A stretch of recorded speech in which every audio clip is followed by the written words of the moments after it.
Bonjour à tous, merci d'être venus si nombreux à notre café marxiste. Merci à ceux qui sont là et merci à ceux qui sont sur notre chaîne et nous suivent, la chaîne des cafés marxistes, les vrais décaféinés, pur jus. Bien, donc nous avons le plaisir d'accueillir aujourd'hui 3 syndicalistes de choc. Nous avons aujourd'hui 2 syndicalistes CGT, avec Béranger Cernon qui représente les cheminots, avec Cédric Liechti qui représente toujours CGT bien sûr, qui représente l'Énergie Paris, et Fadi Kassem qui représente l'éducation nationale. Alors, on m'a dit oui, bon, tu as marqué sur l'annonce leurs appartenances politiques pour Fadi Kassem ou pour Béranger Cernon. Eh bien, j'avais hésité, mais il y a une phrase d'un livre de Jean Fréville qui date de 1937 qui s'appelle Peine de briques, qui avait remporté le prix Renaissance à l'époque, qui raconte la grève qui avait eu lieu dans une usine de Bagnolet et qui dit à un moment donné, nous ne mettrons en échec le fascisme qu'en résistant aux empiétements du capital. Ainsi, la défense du niveau de vie des exploités prépare, facilite, renforce la bataille politique. Et c'est bien pour ça qu'aujourd'hui, notre café marxiste, avec ses 3 syndicalistes, portera essentiellement sur la lutte des classes. Classes dont on apprend à l'école qu'elles n'existent plus. Eh bien, écoutez, Warren Buffett, il n'a pas dû aller à l'école, parce que lui, il a dit, la lutte des classes existe, et c'est la mienne, celle des riches, qui est en train de gagner. Ce qui n'a pas l'air tout à fait faux. Donc, que vont faire nos syndicats?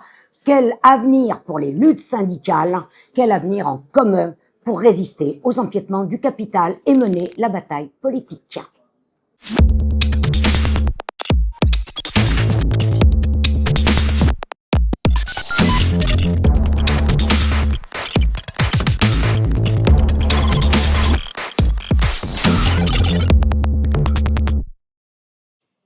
Alors du coup, je vais vous poser à chacun d'entre vous, ou à tous les 2 ensemble, ou à tous les 3 ensemble, la question, précisément puisque j'ai parlé de la lutte des classes, est-ce que c'est encore un thème qui vous paraît pertinent au niveau syndical, et comment ça se traduit pour chacun d'entre vous dans votre syndicat et dans votre engagement personnel?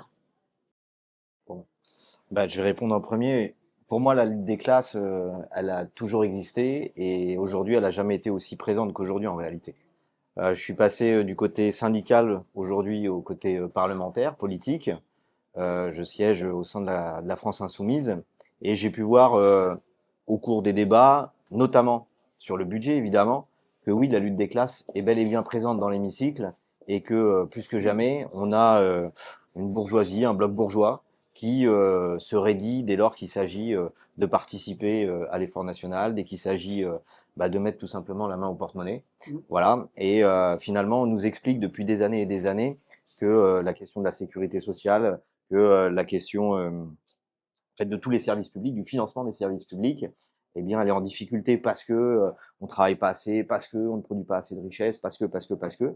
Et en réalité, on se rend compte qu'il y a une spoliation en réalité de la création des richesses aujourd'hui. Quand on voit les chiffres, la France est l'un des pays qui verse le plus de dividendes. La France est le 3e pays à avoir le plus de millionnaires. Ça montre bien que de l'argent, il y en a.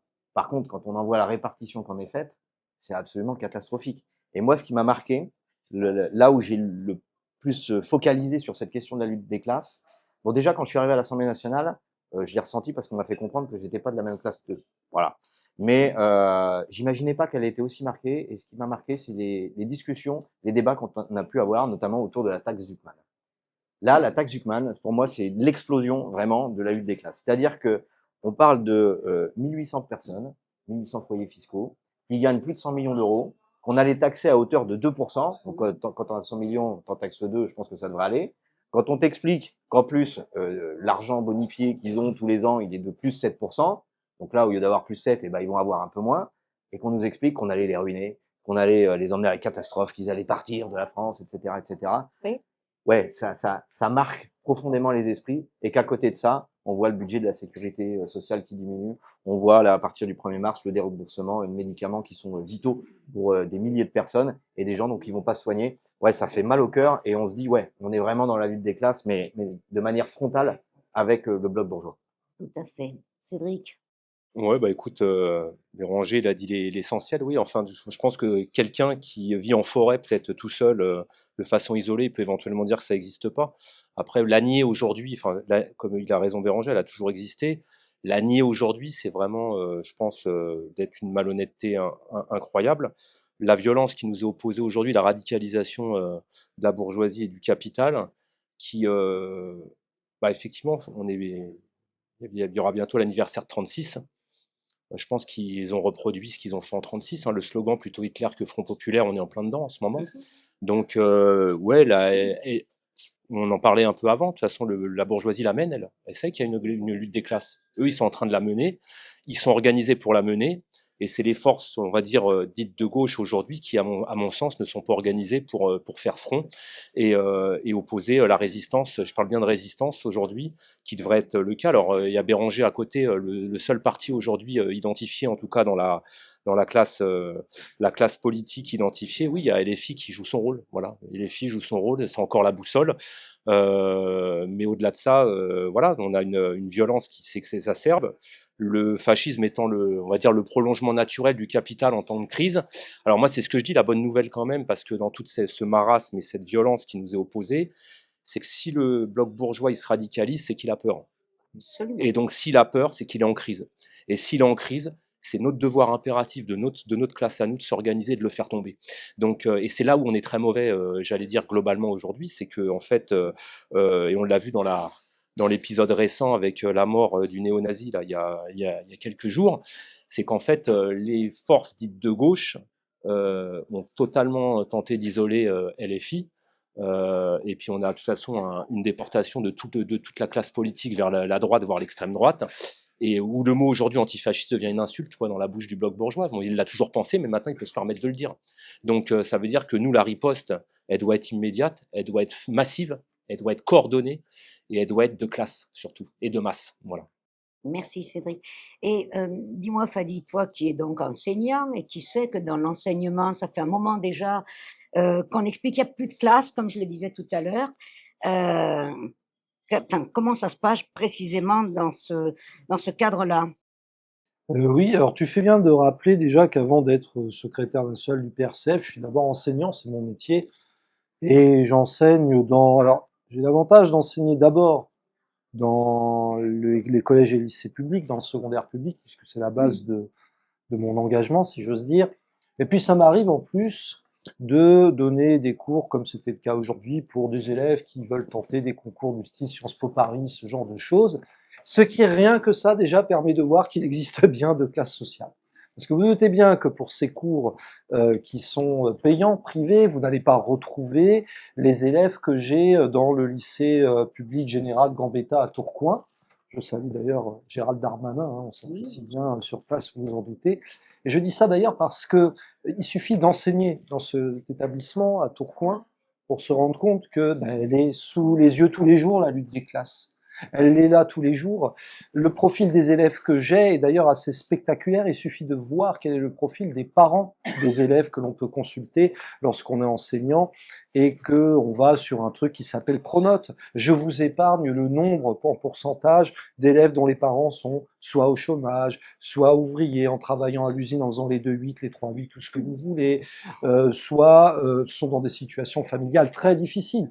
Parce que la lutte des classes, évidemment qu'elle est présente, mais ce qui est intéressant, c'est de voir comment elle se matérialise tous les jours, avec les conséquences en particulier pour les classes populaires, pour les enfants d'ouvriers, pour les enfants de paysans, pour les enfants de personnes dans des situations précaires, etc. Je le vis depuis 15 ans, mais depuis que je suis arrivé dans le Nord, en particulier du côté de Tourcoing, de Roubaix, etc., c'est absolument spectaculaire. C'est absolument spectaculaire. Et donc, pourquoi je dis ça? Parce que en cours, paradoxalement, ou pas en réalité, eh bien oui, si on doit suivre les programmes de manière un peu, on va dire, très académique, comme le réclame le ministère, que ce soit en économie, en sociologie, en histoire ou ce que l'on veut, oh bah la lutte des classes, c'est un terme qui n'existe plus. Les classes sociales, c'est un terme qui n'existe plus.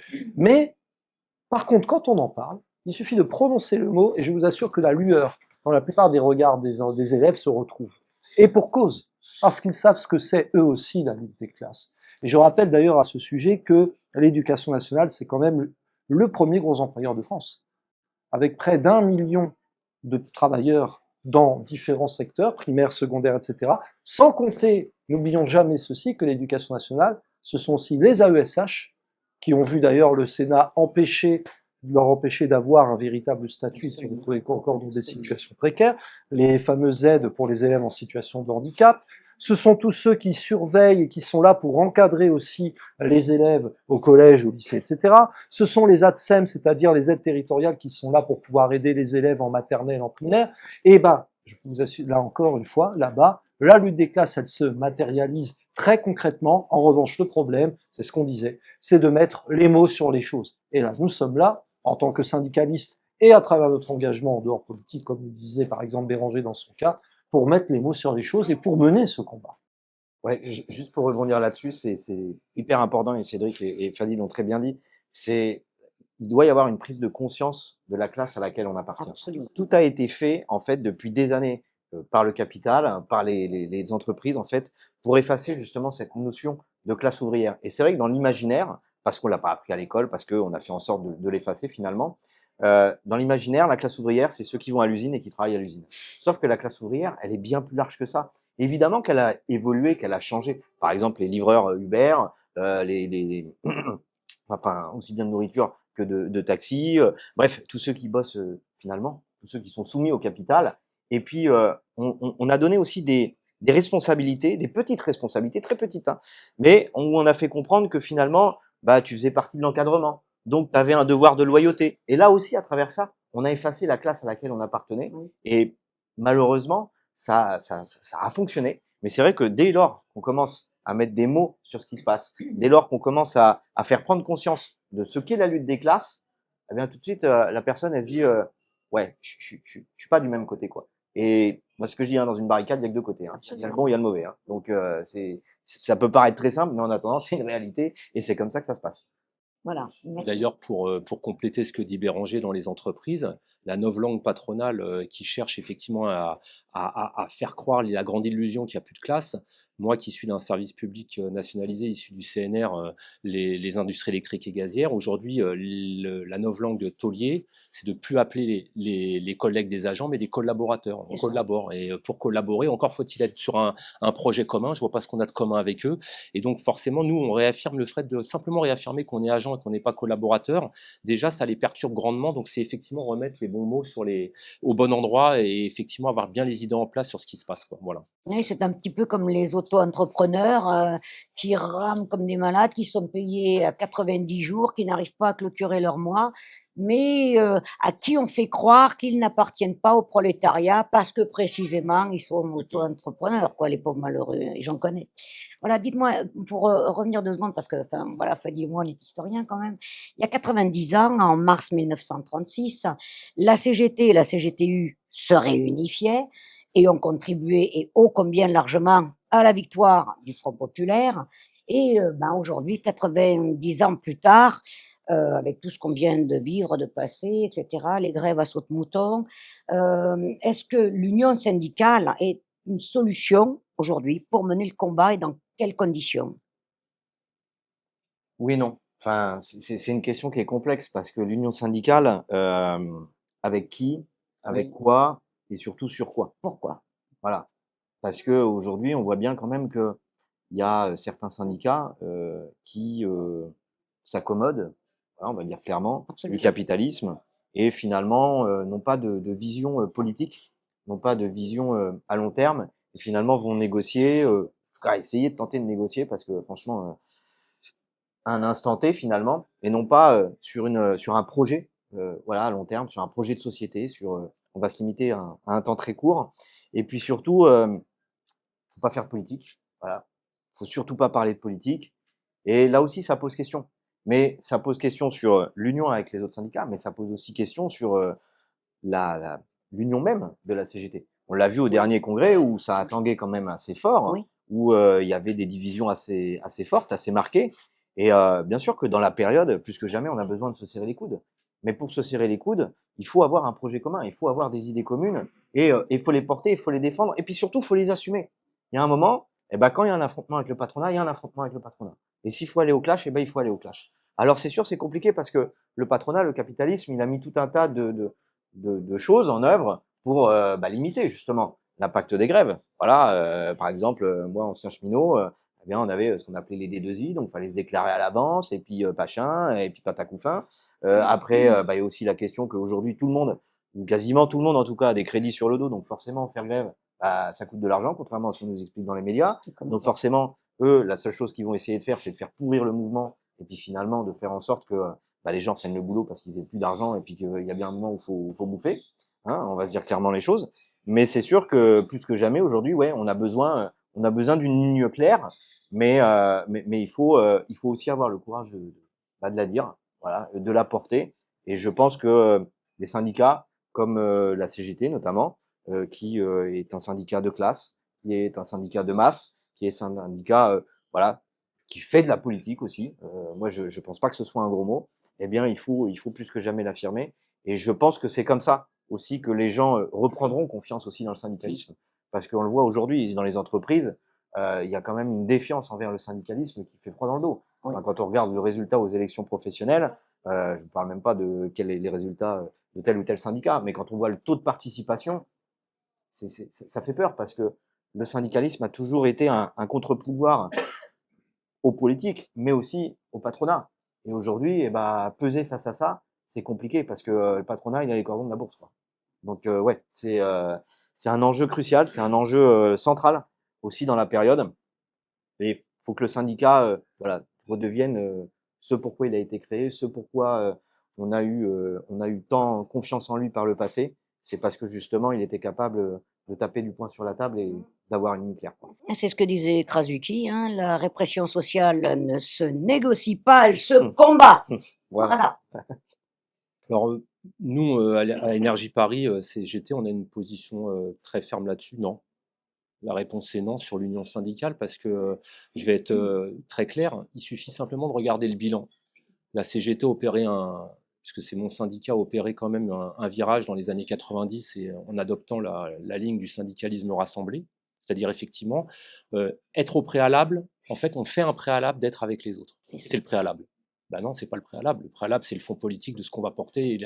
Et après, si les autres veulent suivre, mais ils ne suivront pas. Est-ce que la CFE-CGC a la vocation de mener la lutte des classes? Absolument pas. Est-ce que la CFDT, c'est son rôle premier? Absolument pas. Est-ce que Force ouvrière, c'est son rôle premier? Absolument pas. Donc après, je ne parle pas des représentants de ces syndicats-là ou locales qui parfois peuvent être des gens tout à fait intègres et honnêtes. Il n'y a pas de souci là-dessus. Je parle de ces centrales et de leur raison d'exister. Si on connaît un peu l'histoire, pourquoi elles ont été créées et dans quelles conditions elles ont été créées. Moi, j'ai 50 ans, j'ai l'habitude de le dire à chaque fois que je prends la parole aujourd'hui, y compris maintenant devant les petits jeunes. Quelle lutte syndicale, avec cette stratégie-là, on a gagné dans les 30 ou 40 dernières années? Moi, je suis issu d'une génération qui n'a pas connu de victoire syndicale à l'échelle nationale. Quand je dis victoire, c'est de conquis syndicaux. On a connu effectivement le CPE en 2006, où on les a fait reculer. On a connu 95, où on les a fait reculer. Mais c'était des projets destructeurs qu'on a réussi à faire enlever. Mais moi, je n'ai pas connu des semaines de congés supplémentaires, une augmentation générale des salaires en France, des congés payés, enfin, je ne sais pas, la fin du lien de subordination en entreprise, ce genre de choses. Donc, en fait, on est sur une stratégie perdante, une stratégie qui nous rabougrit politiquement, et en plus qui fait qu'aujourd'hui, Béranger a raison, le syndicalisme est en défiance, enfin plutôt une partie de la population est en défiance, qui ne voit pas son intérêt. Donc quand vous avez des syndicats de base qui mènent une lutte de classe, etc., ce problème-là ne se rencontre pas, parce qu'au niveau local, les collègues s'y retrouvent, parce qu'il y a des structures syndicales qui mènent ce combat-là. À l'échelle nationale, absolument pas. Donc, et dans les dernières années, le dernier exemple en date, c'est la contre-réforme des retraites en 2023. On a une mobilisation massive. On a plus de 75% de la population qui est hostile à cette contre-réforme. Et en fait, la stratégie de la CGT, c'est de ne surtout pas rompre l'intersyndicale, avec quand même notamment la CFDT qui sortait quand même de sa validation de la retraite à points 2 ans avant, quand même. Hein. Donc, et grâce d'ailleurs à la RATP et aux cheminots, on avait réussi à les faire reculer. Donc ça veut dire que soit, et moi je le dis très tranquillement maintenant, parce qu'à un moment on veut un peu ménager, mais dans la période actuelle on n'a plus le temps de ménager qui que ce soit. Soit c'est des imbéciles et je ne le pense pas, soit c'est une stratégie délibérée politique d'avoir un syndicalisme réformiste et d'accompagnement qui va essayer de dépoussiérer le système capitaliste, mais même ça ne marche plus. Béranger l'a dit, le compromis social, on va dire des années il y a 30 ans, il n'existe même plus. Vous faites une taxe Zuckman qui n'a rien de révolutionnaire, hein, qui n'a rien de communiste, qui n'a rien de socialiste, hein, c'est juste aller reprendre un petit peu aux voleurs qui pilent les fruits des richesses. Même ça, le capital, il ne l'accepte plus. Et il nous dit merde et on va continuer à vous marcher dessus. Donc face à cette radicalité, c'est Nelson Mandela qui dit que c'est toujours l'oppresseur qui détermine la nature de la lutte. la nature de la lutte, elle est déterminée maintenant. Donc ça veut dire que effectivement, c'est prenons des bases claires, revendicatives, de reconquête, partons sur des luttes offensives, parce qu'en plus on fait que des luttes défensives. Absolument. Regardez dans la période actuelle la stratégie, il n'y a aucune stratégie. Qu'est-ce qu'on oppose aux guerres, à la guerre qui est en train de nous préparer, enfin que fait l'OTAN en Europe et qui va arriver chez nous? Rien.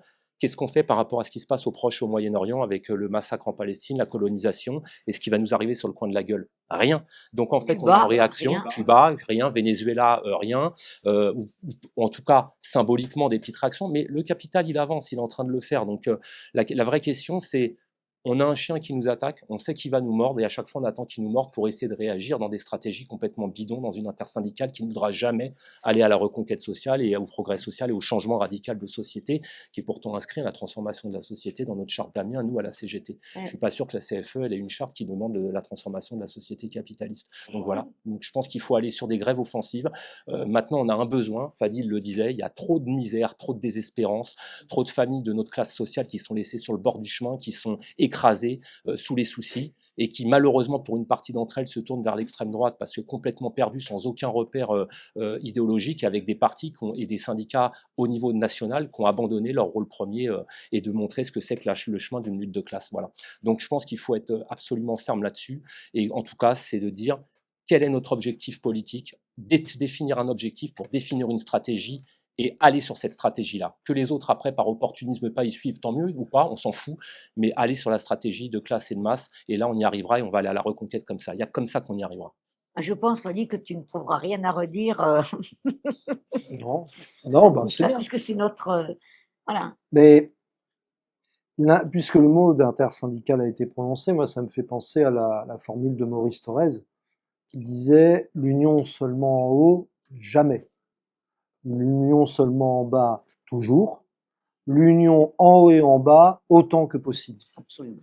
Et qu'est-ce que l'intersyndical, comme on l'a vu au moment des retraites, si ce n'est l'union seulement en haut? Et on a pu voir le résultat. Ça a d'ailleurs été frappant au moment de l'annonce du fameux 49.3 pour la je ne sais combienième fois d'ailleurs en quelques années. C'est-à-dire que là, à un moment où on aurait dû se dire que les dirigeants confédéraux, notamment au niveau de la CGT, bah, ils devaient aller dans l'affrontement à ce moment-là. Eh ben non.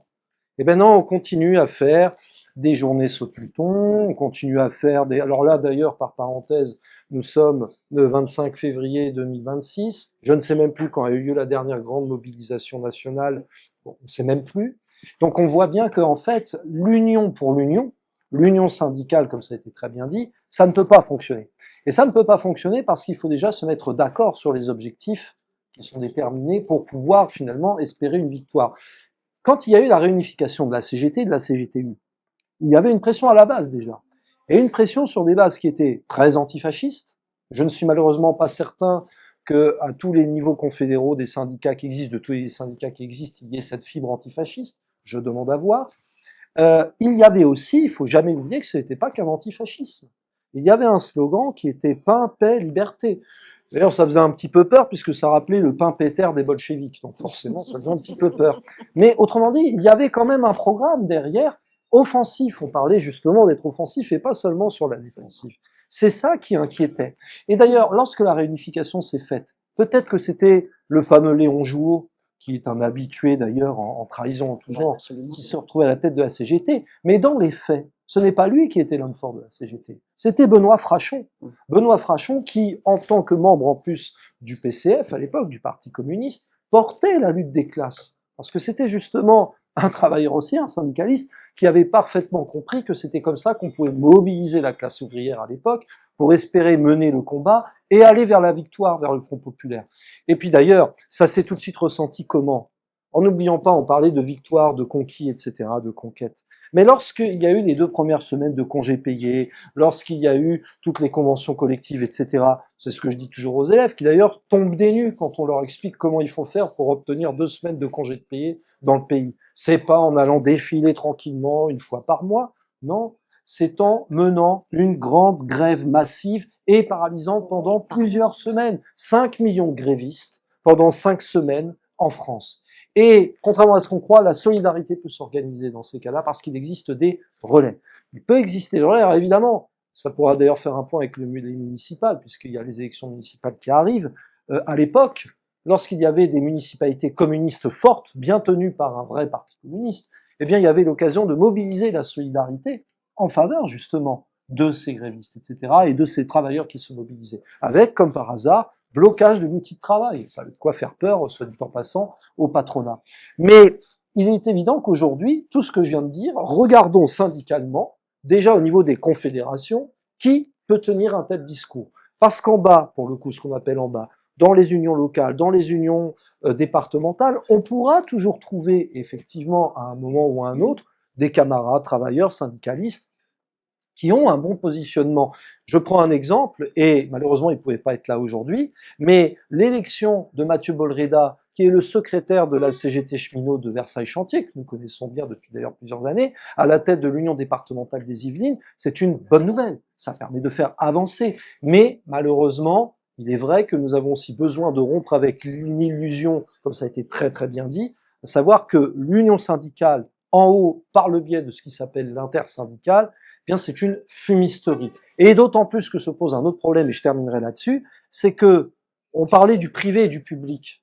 Mais comment arrive-t-on à vraiment fédérer l'interprofessionnel, public et privé?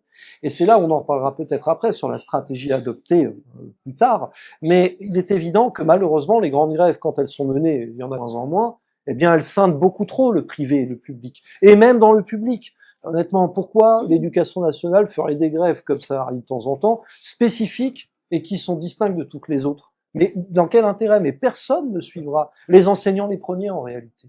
En réalité, nous suivrons davantage s'il y a une grande mobilisation combative sur des objectifs clairement déterminés et avec l'objectif du tous ensemble en même temps dans le fond de manière offensive. Si ceci n'existe pas, alors l'union syndicale, ce n'est qu'une fumisterie encore. Justement, c'est ce que disait Béranger tout à l'heure, quand on parle d'indépendance. Alors, moi, voilà, historiquement parlant, un parti communiste fort, un pouvoir syndical fort, la CGT telle qu'elle a été la grande CGT de l'époque, quand ils étaient liés, alors évidemment aujourd'hui il est hors de question l'indépendance politique des syndicats, etc. Mais justement, est-ce que on ne pourrait pas justement repenser ce rapport, c'est ce que tu disais Béranger tout à l'heure, politique, syndicat, puisque, voilà, enfin, c'était ma présentation tout à l'heure en partant de Jean Fréville qui avait écrit Plein de briques et qui disait que précisément pour résister aux empiétements du capital, il fallait défendre la classe ouvrière et que c'est comme ça qu'on préparait la bataille politique.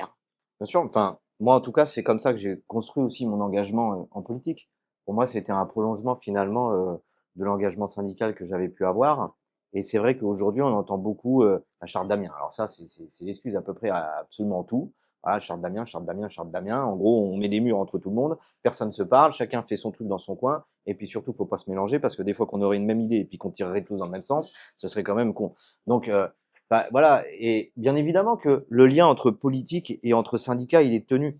Mais il faut le maintenir, ce lien. Enfin, je veux dire, comment on peut porter dans une assemblée nationale, par exemple, telle qu'elle est aujourd'hui, il y a 577 députés, il y a 6 ouvriers, il y a 3 LFI, 3 rassemblements nationaux. Bon, bah, on se doute bien que ça va être quand même compliqué de faire porter une voix ouvrière. Bon, et ben autant qu'on se donne la main et puis qu'on s'aide pour justement porter à ça, pousser à ça. Et c'est vrai qu'aujourd'hui, bah, ce lien, il est compliqué. Il est compliqué parce que, voilà, encore des histoires d'appareils, des histoires de tête, des histoires d'ego, des histoires de, bref, tout ce qu'on veut. Et puis, moi, ce qui me fait mal au cœur, c'est quand j'entends, oui, mais ça, c'est notre rôle, c'est pas le vôtre. Et puis, inversement, oui, bah, viens pas marcher sur mes plates-bandes, c'est les miennes, c'est réservé, c'est précaré. Enfin, il y a un moment, si on dépasse pas ce clivage, si on dépasse pas cette espèce de moule dans lequel chacun est ancré, on n'y arrivera pas, quoi. On n'y arrivera pas. Parce que le politique va se retrouver isolé du syndicat et le syndicat va se retrouver isolé du syndicat, du politique. Et très clairement, quand vous portez un combat syndical, quand vous faites grève comme un rustre, que vous perdez de l'argent, que les mecs se posent des dizaines de questions, que votre patron il vous répond ouais mais c'est pas de ma faute, moi c'est la faute de Trucmuche qui est ministre de machin. Bah, si dans l'hémicycle il y en a pas un qui parle de votre combat, s'il y en a pas un qui donne un visage à votre lutte, vous êtes dégoûté. Vous êtes dégoûté. Et derrière vous dites mais en fait ça sert à rien ce que je fais. Ça sert à rien. Donc évidemment que le travail il est commun et c'est pas une question de se marcher sur les plates-bandes ou je ne sais quoi. Voilà, il va pas y avoir de financement, il va pas y avoir d'entrisme, il va pas y avoir de je sais pas quoi. Il y a un moment, il faut arrêter de fantasmer autour de ça aussi. Je pense que chacun, évidemment, est dans son rôle, mais que il faut serrer les coudes. Voilà. Dans la période dans laquelle on est, enfin, franchement, on n'a pas le temps de chicaner et de chercher des noises, hein. En face, ils ont très bien compris ce qui se passait. Ils ont très bien compris quel était leur intérêt. Et quand on voilà, certains comportements, quand on entend certaines prises de parole, bon, bah, on sait d'où ça vient et on sait qui leur a soufflé à l'oreille ce qu'il fallait dire, quoi. Bon, bah, moi, j'aimerais bien que ce soit la même chose aujourd'hui avec les syndicats, en tout cas ceux qui nous rejoignent. Et en plus, le vocabulaire, il est très important parce que c'est ça aussi aujourd'hui qui, je trouve, perturbe, entre guillemets, le lien entre syndicats et partis politiques. C'est-à-dire que, par exemple, nous, sur la question du budget, on a estimé et on a dit clairement les choses. C'est-à-dire que, oui, il y a eu des bougées, mais que c'était pas des avancées. C'est des reculs qui sont moins pires que ce que aurait pu avoir lieu. Et c'est pas du tout la même chose. Et quand on a d'autres qui reprennent dans leur tract que c'est des avancées, bah forcément, c'est un peu compliqué de se comprendre, hein. Je peux l'admettre. Mais on peut pas dire que quand on a une coupe de 4 milliards au lieu d'avoir 10 milliards, ce soit une avancée sociale, quoi. Enfin, je veux dire, il y a un moment, il faut aussi peser les mots. Et je trouve pas que c'est du désespoir de dire que la coupe est moins pire que ce qu'elle aurait pu être. Au contraire, c'est le fait de faire croire qu'il y a eu des avancées pour se rendre compte que finalement, il y a 4000 postes d'enseignants supprimés, par exemple. Là, ouais, là, c'est la douche froide. Et là, on alimente le désespoir. Et là, on alimente la défiance envers le politique, mais évidemment aussi envers le syndicat. Ouais, moi, je pense que c'est une continuité naturelle, mais encore une fois, il suffit de regarder ce qui s'est passé dans l'histoire et le pragmatisme, hein. Il faut qu'on marche sur nos deux jambes. Donc, un syndicat fort et un relais politique, un parti politique ou des partis politiques forts. Les grandes conquêtes sociales, je sais plus, ça a été dit, c'est effectivement 36, voilà, 60, même 68, c'est parce qu'on avait un syndicat fort et un parti politique communiste fort qui relayait dans l'hémicycle par les doigts et inversement, ça s'irriguait. Moi, j'ai une théorie aujourd'hui, enfin une théorie, c'est un avis surtout, c'est que je pense que le cordon sanitaire qui est mis au niveau de mon organisation syndicale au plus haut sommet en disant surtout pas de politique, c'est un cordon sanitaire qui est fait pour que ça marche pas justement, pour qu'il n'y ait pas cette dynamique-là. Alors en plus, je le dis quand même avec mes mots, le cordon sanitaire, il est mis pour certains quand même, hein, parce que effectivement, c'est par exemple Béranger qui représente LFI aujourd'hui, c'est plus compliqué de faire rentrer au niveau confédéral les copains des LFI ou les copines des LFI que d'autres partis, par exemple. Il y a moins de regard. Mais ceci étant dit, je pense que c'est simplement la volonté et qui s'accompagne par rapport à l'option qui a été prise au niveau national d'un syndicalisme d'accompagnement. Si on fait un syndicalisme d'accompagnement réformiste, on n'a pas besoin effectivement de s'associer aux politiques, puisqu'on n'a pas vocation à changer ce qui est en face. On a éventuellement vocation à de temps en temps l'édulcorer, le dépoussiérer, et comme je le disais tout à l'heure, même ça, de toute façon, aujourd'hui, la bourgeoisie ne l'accepte plus. Donc, il faudra effectivement réirriguer en ascendant, en descendant, avec les copines et les copains qui sont sur des bases similaires aux nôtres, voilà, et c'est comme ça qu'on y arrivera. Et d'ailleurs, je pense que c'est un peu ce qui était réclamé d'ailleurs en 2023. Il y avait un vrai travail en tout cas au niveau politique par rapport à la contre-réforme des retraites. Et je pense qu'on aurait dû effectivement depuis longtemps réinvestir ce champ-là et ne pas mettre de cordon sanitaire à ce niveau-là entre politique et syndicats. Voilà. D'ailleurs, petit aparté, je le dis encore une fois, le patronat a parfaitement compris qu'il fallait de développer un cordon sanitaire parce que c'est dangereux pour lui, hein. Il y a je crois que c'est pareil un peu chez Béranger dans son entreprise d'appartenance, mais chez nous là, il y a des règlements intérieurs qui sont en train d'être mis en place, qui se développent, avec notamment des attaques sur le fait de ne pas se positionner politiquement au sein de l'entreprise où tu peux être aujourd'hui passé en conseil de discipline. C'est quelque chose qui n'arrivait pas. Et nous, ça fait 1 an et demi là, par exemple, comme on ne se prive pas de faire des prises de position et des prises de parole politiques à nos collègues, effectivement, ils ont pondu un règlement intérieur qui interdit aujourd'hui et qui t'impose une neutralité politique dans l'entreprise, comme si le patronat, n'importe quelle décision patronale n'est jamais neutre, tout est politique.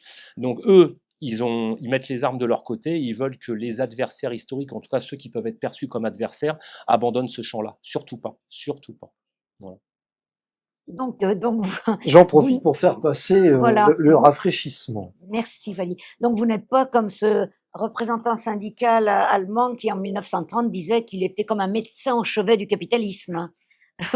Vous n'avez pas du tout l'intention de le soigner, quoi. Moi, je voudrais plutôt l'euthanasier, quitte à être médecin. Voilà, mais bon, après, ça, c'est encore autre chose. Une fin de vie, quoi. Une fin de vie, exactement.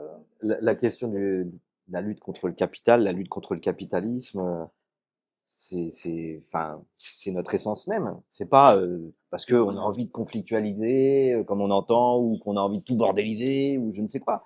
Mais c'est qu'aujourd'hui, on a un capitalisme qui n'a plus de limites, c'est-à-dire qui est complètement dérégulé, qui ne sait plus s'arrêter, avec des personnes qui en profitent, mais de manière honteuse. Comment on peut accepter dans un pays comme le nôtre?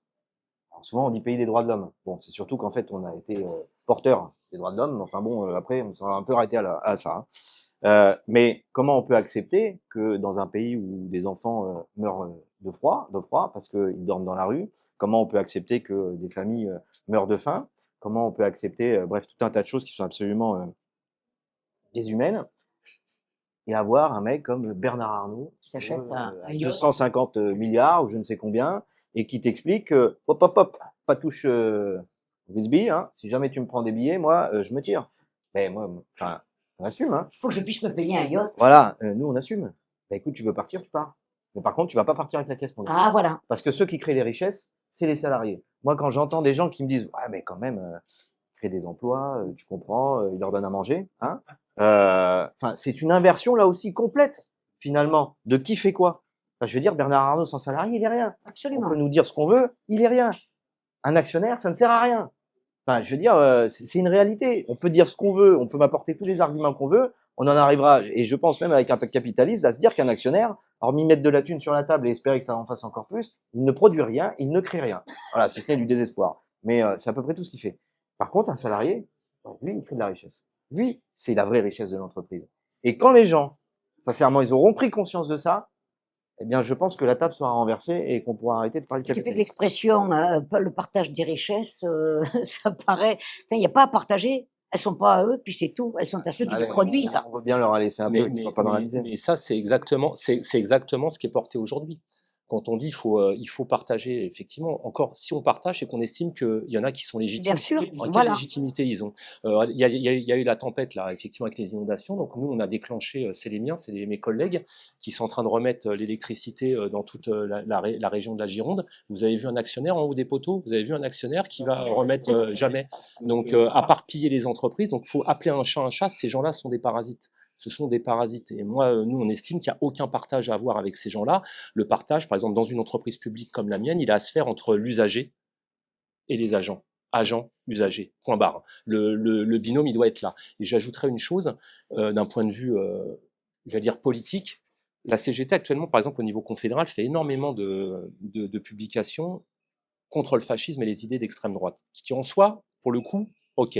Sauf que le vrai problème qu'il y a, c'est qu'on dissocie cette lutte-là de la lutte anticapitaliste. Il n'y a pas d'antifascisme sans anticapitalisme. Il n'y a pas de lutte féministe sans anticapitalisme. Il n'y a pas d'antiracisme sans anticapitaliste, puisque ce sont des excroissances du capital, toutes ces choses-là. Donc si on isole ces problèmes-là, on éradiquera, et c'est d'ailleurs pour ça qu'on échoue à éradiquer l'extrême droite. La seule chose aujourd'hui, ça c'est mon avis à moi, qui peut éradiquer l'extrême droite en France et les idées d'extrême droite qui infusent malheureusement énormément dans notre classe sociale et chez la classe ouvrière, c'est une victoire sociale d'ampleur de notre camp social. Il n'y a que ça qui les fera reculer, parce que je vous dis, il y a trop de misère, trop de désespérance, les incantations, etc. Une victoire sociale majeure de notre camp fera en sorte de redorer, de donner des perspectives politiques, d'ouvrir le champ et d'aller à la reconquête sociale et de les balayer. Sinon, on n'y arrivera pas. Et donc, effectivement, dans les combats syndicaux et politiques, mais syndicaux, et c'est effectivement, c'est en cela que la CGT, en tant que syndicat de classe et de masse, doit s'affirmer, doit affirmer sa singularité, en disant qu'effectivement, c'est bien la transformation de la société capitaliste et le dépassement de cette société-là et son balayage qui fera qu'on arrivera effectivement à aller à la reconquête. Et pour finir, vous parliez de Bernard Arnault. Qu'est-ce qu'un millionnaire si ce n'est un voleur? Économiquement parlant, dites-moi, moi j'ai pas fait beaucoup d'études, mais en quoi un mec qui a 2 bras et 2 jambes, il peut produire économiquement? J'ai un professeur, bon, t'es peut-être pas en économie, mais comment tu peux produire des millions ou des milliards? C'est impossible, à part voler la classe ouvrière. Donc ces gens-là, faut appeler un chat un chat. Moi, je viens des quartiers, souvent, nous, les mecs de chez moi, on les appelle rien, les vrais racailles, elles sont en face de nous. C'est-à-dire qu'un mec comme Bernard Arnault, qui en plus a bénéficié de toutes les aides, à toute la corruption politique pour avoir des aides, des exonérations, des CICE qui l'ont enrichi, le disait Béranger, il est propriétaire de Louis Vuitton. Si demain, toutes les ouvrières qui fabriquent les sacs Louis Vuitton, elles s'arrêtent, Bernard Arnault, il est rien du tout. Et on le voit à chaque fois que la classe ouvrière a fait des mouvements d'ampleur. Quand les cheminots et la RATP, en 2019, ils ont stoppé le mouvement pour le boulot, pour la retraite à points, il n'y avait plus rien qui fonctionnait. Moi, je me souviens, le premier jour, on était tous en train de marcher à pied à Paris. Il n'y avait plus rien qui fonctionnait. Donc, les utiles, ils sont là, ils sont autour, c'est les travailleurs du privé et du public, et on devrait aujourd'hui, par exemple, quand je parlais de lutte offensive, on devrait porter effectivement, non pas la défense des services publics qui sont déjà attaqués, mais aller reconquérir la socialisation des moyens de production. Pendant le Covid, je vais juste cet exemple-là, qui c'est qui nous a fait bouffer? C'est les caissières des hypermarchés privés qui avaient les 440 milliards de CICE.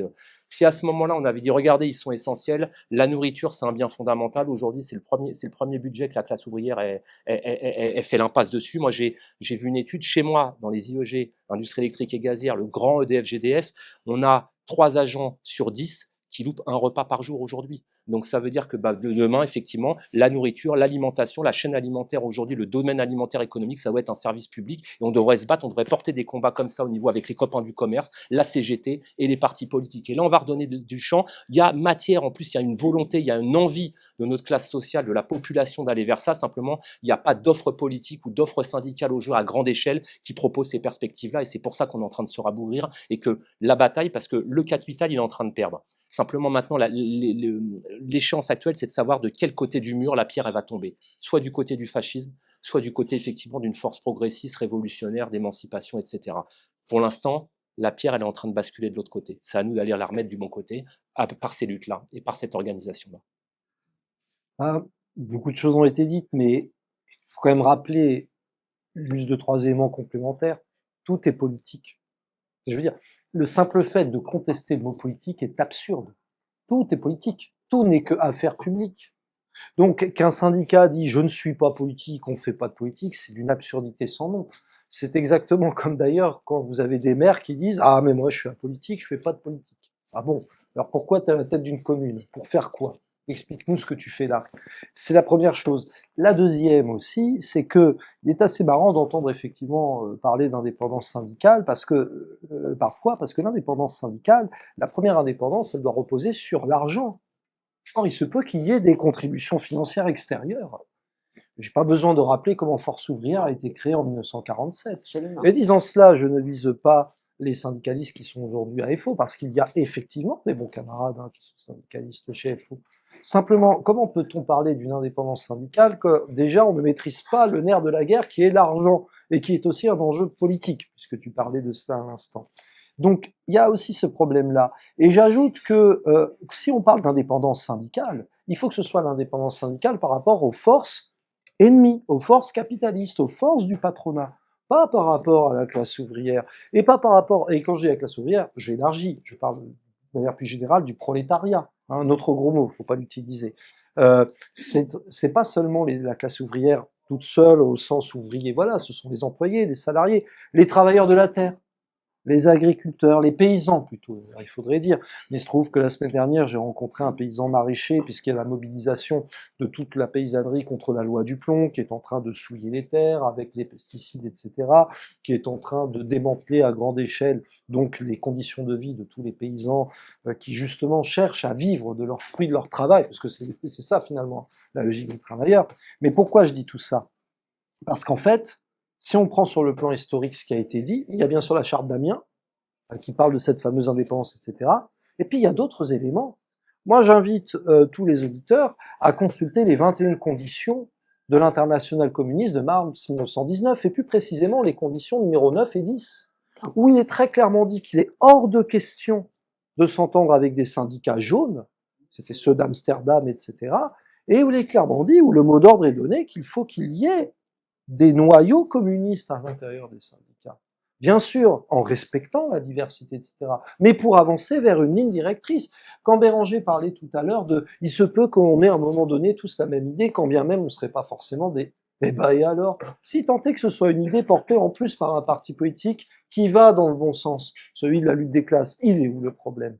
Voilà pourquoi d'ailleurs était préconisée cette stratégie-là. Mais en réalité, lorsque l'on fait ça, lorsque l'on scinde totalement le lien organique réel qui existe entre le syndicalisme et la politique, eh bien, on participe à ce que Lénine dénonçait dans l'État et la Révolution. Il expliquait parfaitement que, en réalité, les travailleurs sont réduits à un tel niveau de misère et de souffrance qu'ils finissent par se désintéresser de la démocratie, de se désintéresser de la politique. Mais soyons bien clairs que c'est fait volontairement. Robespierre le disait déjà en son temps, d'ailleurs, c'est pas par hasard. Oui, tout est fait pour que les travailleurs se désintéressent de la politique. Et finalement, se replie sur un syndicalisme qui, dans le fond, sera le syndicalisme de l'impuissance, puisqu'en effet, appelé simplement à devoir essayer de limiter les dégâts, considérer qu'une régression sociale est un progrès social, considérer qu'un licenciement, en fait, c'est tout simplement un plan de sauvetage de l'entreprise. Bon, bref, considérer autant d'absurdités. Eh bien, ça, c'est justement parce que l'on rompt le lien organique qui existe en réalité entre le politique et le syndicat qu'on se retrouve dans cette situation. Donc, quand on parle de tout ce qui est charte d'Amiens, etc., très bien, mais quand on regarde un peu ensuite les discussions qui ont eu lieu au sein du mouvement syndical, et notamment de la CGT, et aussi au niveau, rappelons-le, de l'Internationale syndicale rouge, qui a été créée en 1921. Et ce n'est pas par hasard parce que le combat syndical, bien sûr, il s'effectue déjà là où nous sommes, en France, mais en réalité, on doit l'envisager à une échelle beaucoup plus ample au niveau mondial. Qui sait, par exemple, qu'il y a 5 ans ont eu lieu les plus grandes grèves de l'humanité en Inde, avec 250 millions de grévistes. Et ne croyez pas que c'était les syndicats seuls. Derrière, vous retrouviez notamment les partis communistes indiens qui avaient joué un rôle majeur pour la mobilisation des travailleurs. Et au passage, ça a permis de, hop là, à faire reculer la volonté de destruction de la paysannerie de la part du nationaliste maudit qui est encore au pouvoir d'ailleurs. Donc le lien politique syndical, c'est une évidence. Il est là et nous devons contribuer à le renforcer pour aller dans le sens qu'évoquaient Cédric et Béranger auparavant.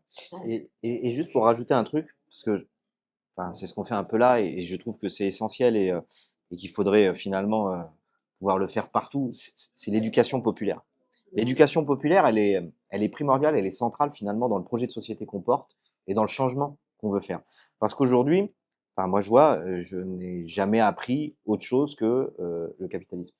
C'est-à-dire que si de moi-même, je vais pas lire des livres, je vais pas m'intéresser à ce qui se passe ailleurs et à ce qui se fait surtout ailleurs, ben en réalité, je vais avoir qu'un modèle. Et c'est compliqué pour un jeune d'aujourd'hui de s'imaginer être dans un monde différent que celui dans lequel il est aujourd'hui. On lui explique que c'est la course à l'argent, que les services publics c'est complètement has-been et que de toute façon il n'y aura pas de retraite, donc ça sert à rien qu'ils se battent pour ça et surtout qu'ils se posent pas trop de questions par rapport à ça.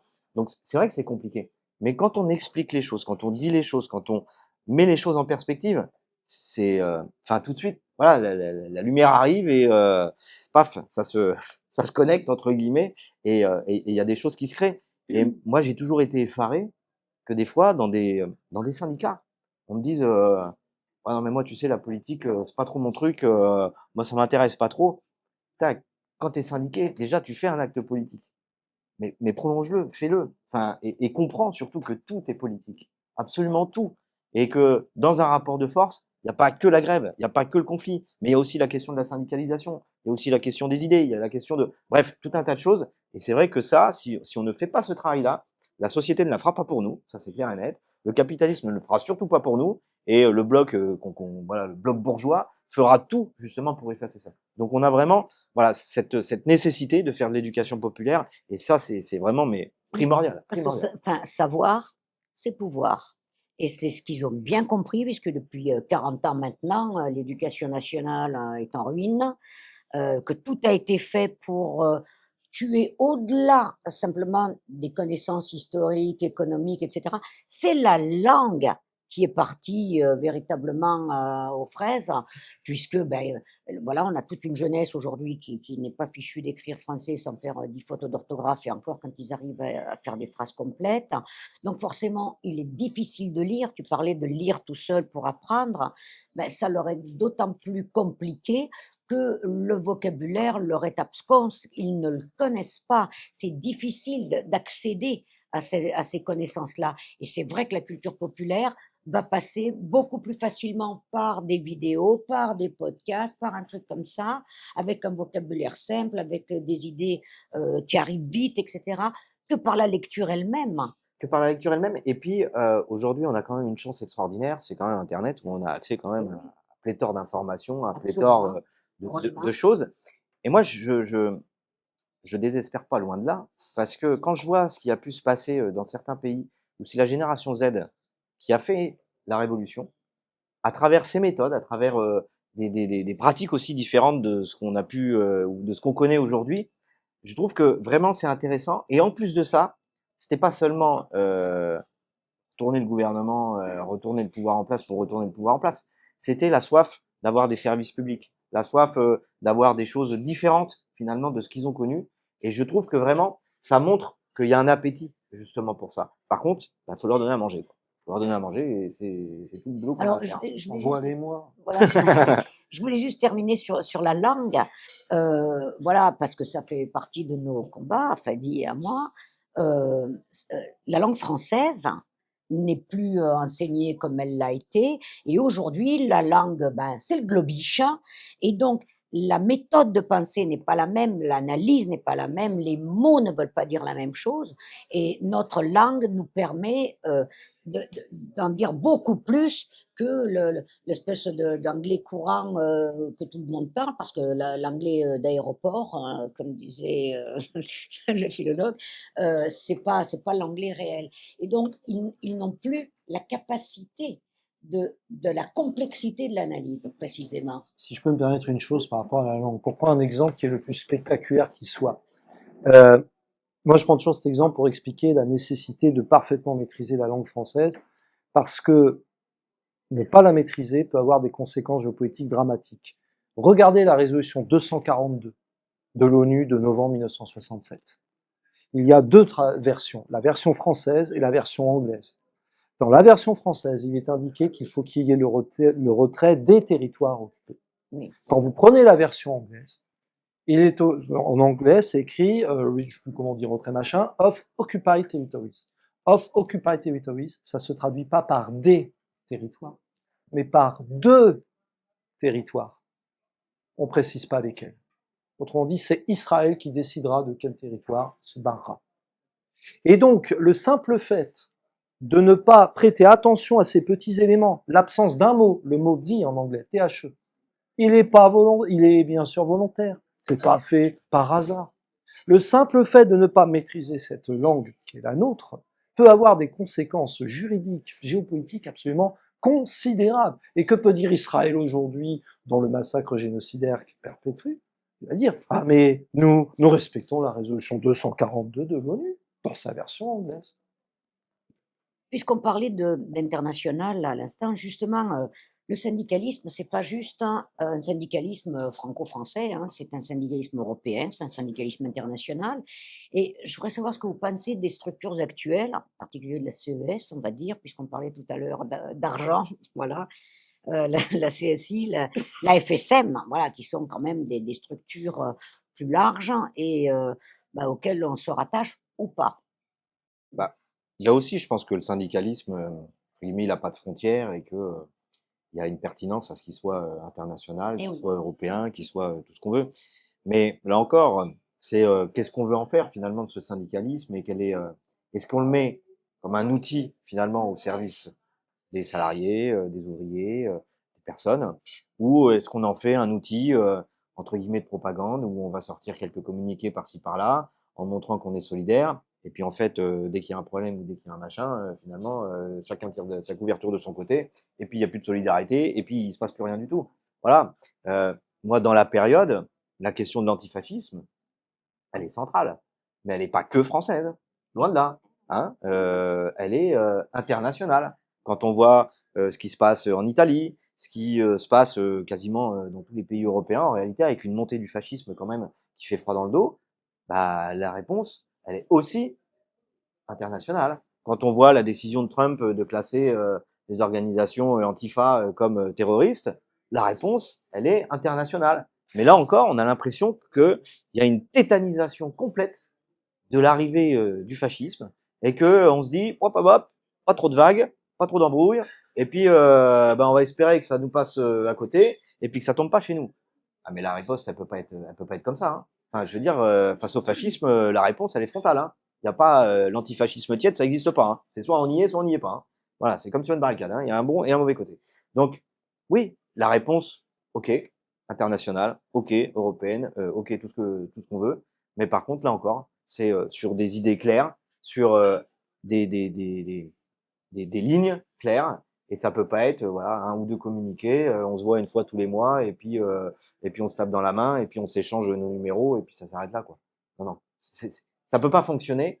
Et puis sincèrement aujourd'hui, on voit bien le poids de ces syndicats, il est complètement dilué dans les pouvoirs politiques qui sont en place. Et on a l'impression qu'ils sont plus dans l'accompagnement et sous perfusion que dans l'opposition frontale aux politiques menées Puisqu'on par parle les d'argent, différents. comment la CES peut-elle être dans l'opposition, hein? C'est ouais.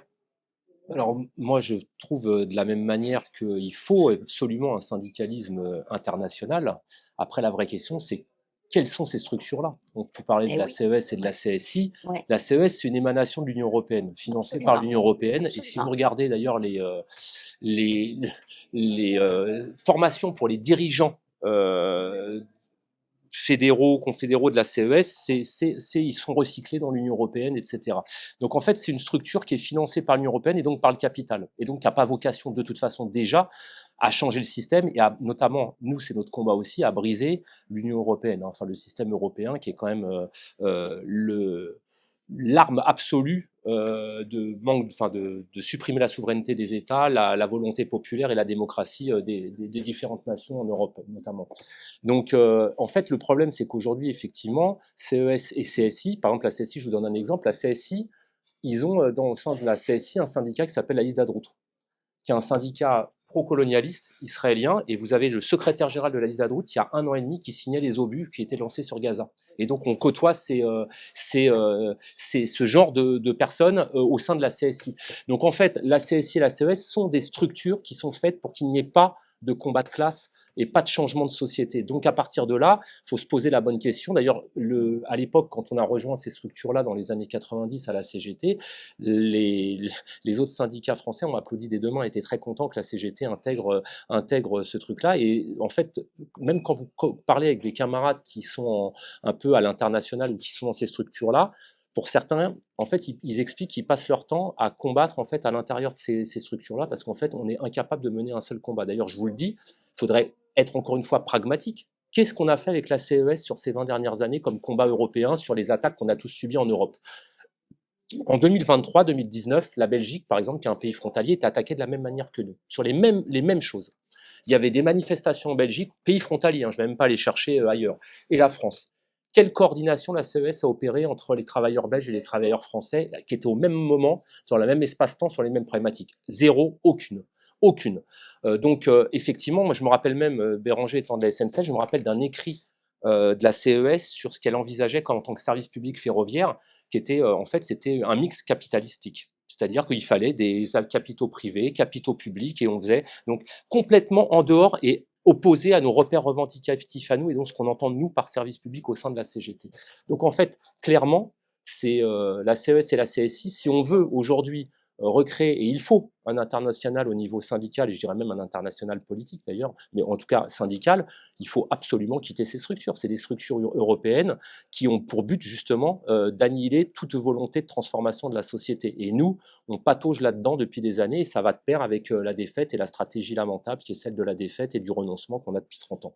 Donc voilà, moi je suis tout à fait clair là-dessus. Pour nous, à Énergie Paris, il faut quitter ces structures-là. C'est d'ailleurs pour ça que mon syndicat, il y a maintenant 5 ans, a fait le choix de s'affilier à la FSM, comme d'autres syndicats, et on voit qu'il y a eu quand même alors FSM qui peut avoir ses défauts, hein, nul n'est parfait, mais au moins qu'il y a des bases de classe tout à fait claires, qui effectivement, notamment dans les combats internationaux, a pu apporter des aides concrètes, et puis des positionnements effectivement qui ne souffrent pas d'ambiguïté. Donc voilà, par exemple, notamment dans la dernière période, ce qu'il s'agisse du Venezuela, de Cuba, où voilà, les positions de la FSM effectivement sont parfaitement claires, anti-impérialistes, anticapitalistes et socialistes. Voilà, donc moi, pour Énergie Paris, c'est même pas moi, c'est mon syndicat Énergie Paris. Nous, on prône la sortie de la CES et de la CSI tout simplement, et d'intégrer, par exemple, à l'échelle confédérale, la FSM. On serait plus à notre place, je pense. Ah oui, autrement dit, les deux précédents là sont comme Tornot, les médecins au chevet du capitalisme. Ouais, c'est ça, c'est Donc, ça. Ouais, c'est voilà, vraiment des médecins et qui, et d'ailleurs, qui essayent de le rappelez-vous, retaper. il y a 2 ou 3 ans, il y a l'ancien secrétaire général de de la CSI, je crois, ou Mmh. CMS, l'italien là, Ah, qui a été pris, CSI. CSI, Ouais. qui a été pris dans une affaire de corruption et qui est tombé parce qu'effectivement, comme c'est des organismes qui ont le même fonctionnement capitalistique, ben, on retrouve les mêmes mots et donc la corruption, voilà, qui touche la société capitaliste et le système politique français, par exemple. Voilà. Et les syndicats enseignants, Fadi? Ouais, alors, de surcroît, moi, je suis au SNES FSU, qui est le syndicat majoritaire dans l'enseignement. Parallèlement, je suis aussi à l'union locale de la CGT de Tourcoing, qui pour le coup est une des quelques unions locales dans le pays, affiliée aussi à la FSM. Bon, je vous épargne les détails il y a 2 ans du congrès du du SNES FSU de Lille. C'est préférable de ne pas trop en parler, notamment en ce qui concerne l'orientation politique globale, hein. Mais ce qui est vrai, c'est que puisque on parle de l'affiliation au niveau européen, etc., la CES, bon, bah, faut pas y toucher, la Confédération européenne des syndicats. Pourtant, pour moi, un seul fait permet de montrer en quoi ça ne peut être qu'une supercherie. Le simple fait qu'en mai 2023, le secrétaire de la Confédération européenne des syndicats, d'ailleurs, qui, je le rappelle, était un certain Laurent Berger. N'oublions pas qu'un certain Laurent Berger s'est retrouvé à la tête de la CES. Donc déjà, ça commence bien. Eh bien, cette CES avait accueilli à bras ouverts une certaine Ursula von der Leyen. Ce qui est quand même assez curieux pour des gens qui n'arrêtent pas de vous expliquer qu'il faut séparer le syndicat et du politique, et qui les accueillent à bras ouverts au cours de congrès où on s'embrasse, où au passage on accepte de faire passer l'ensemble de toutes les directives émanant de l'Union européenne. On parlait tout à l'heure des retraites, etc. Bon, là, on est sur du 65 ans, 64 ans. Bon, au niveau de l'Union européenne, ce qui est dans les tuyaux, c'est le 70 ans.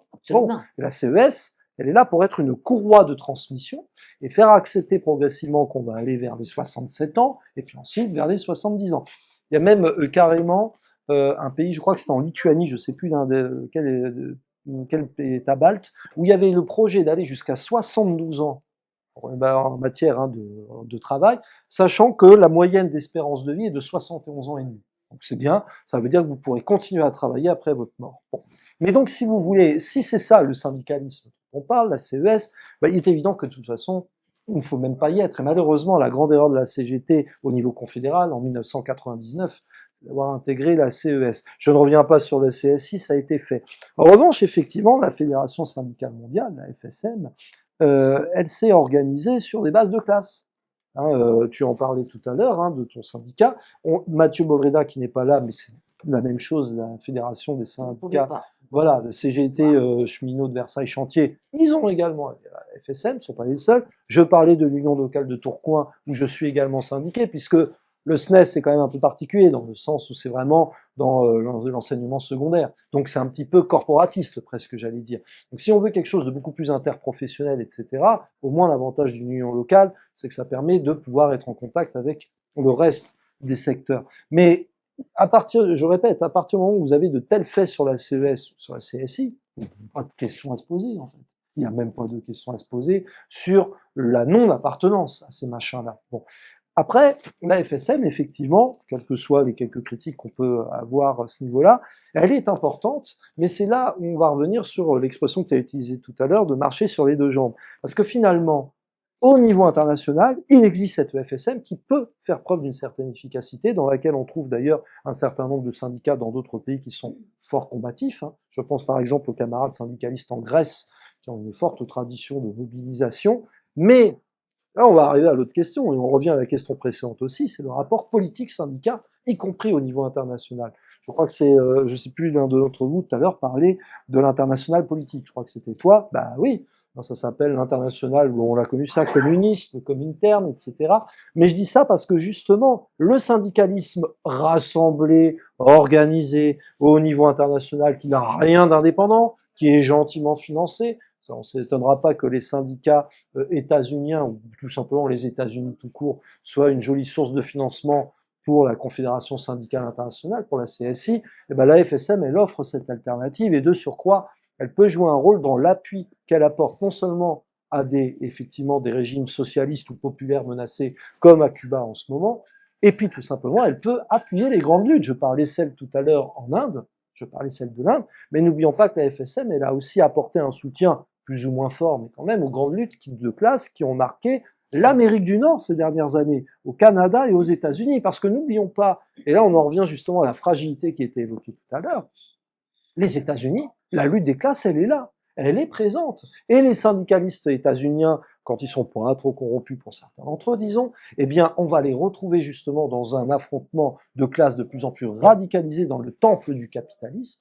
Ah, et de ce point de vue, ils comptent sur quoi? Sur notamment la solidarité de la FSM. Parce que qu'est-ce que la FSM, si ce n'est apporter le soutien et le rapport de force à des syndicats qui, malheureusement, nationalement, on l'a dit, bah, ça devient de plus en plus difficile, un taux de syndicalisation, etc. Je ne vais pas revenir dessus. Effectivement. Et pour conclure, je dirais que finalement, avec la situation nationale et internationale dans laquelle nous sommes, c'est-à-dire du point de vue national, enfin voilà, même si le mot ne plaît pas à d'aucuns, enfin, on est dans une véritable fascisation de notre pays, hein, et avec la mort du jeune de Rank, hein, je ne l'appelle pas Quentin, c'est pas mon copain.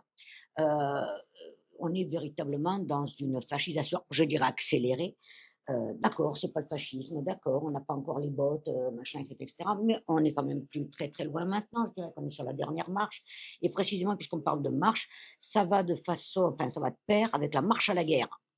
Où là, vraiment, maintenant, on est vraiment très près. On attend de voir ce que va nous pondre Trump avec l'Iran, mais ça risque de très très mal tourner et très vite. Sans parler évidemment de la mise à mort qu'il a décidé pour Cuba, dont on n'entend pas vraiment grand monde dire quoi que ce soit, comme on a pu le noter. Finalement, donc, quelle stratégie de classe peut-on adopter dans ces conditions-là aujourd'hui, tant du point de vue syndical, et on va dire, que du point de vue politique? Là aussi, en fait, la réponse, elle est simple. Elle est très simple. Et Cédric en a longuement parlé auparavant.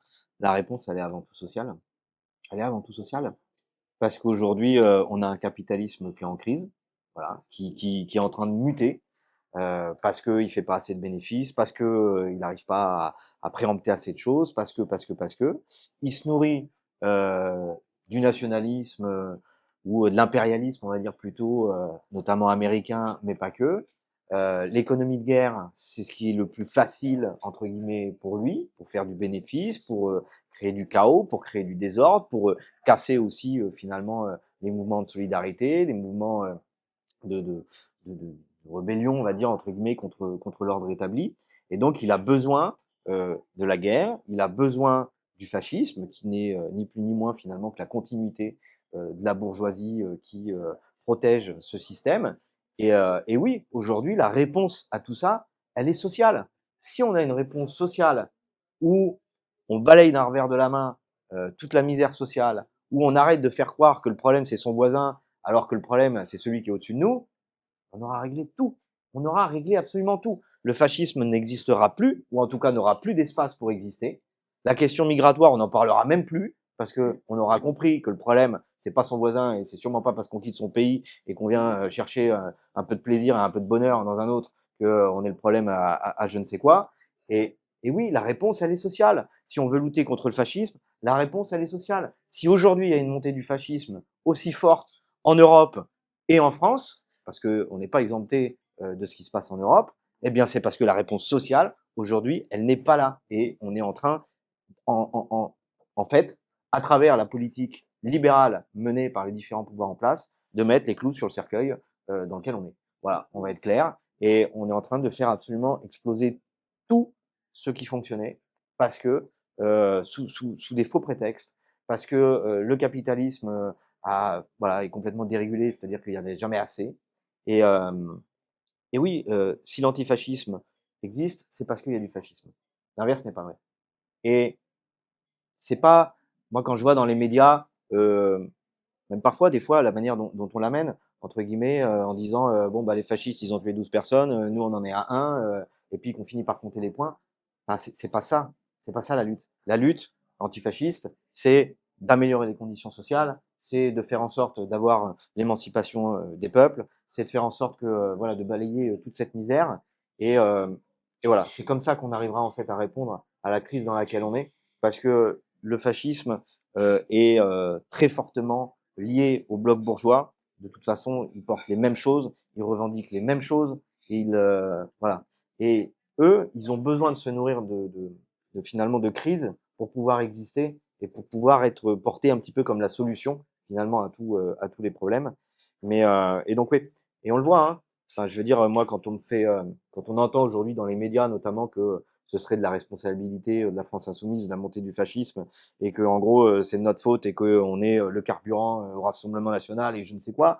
Bon, déjà, c'est de l'analyse politique, mais bas de plafond, mais comme jamais pareil. Enfin, je veux dire, enfin, faut être sacrément quand même tordu dans sa tête pour en arriver à cette analyse-là.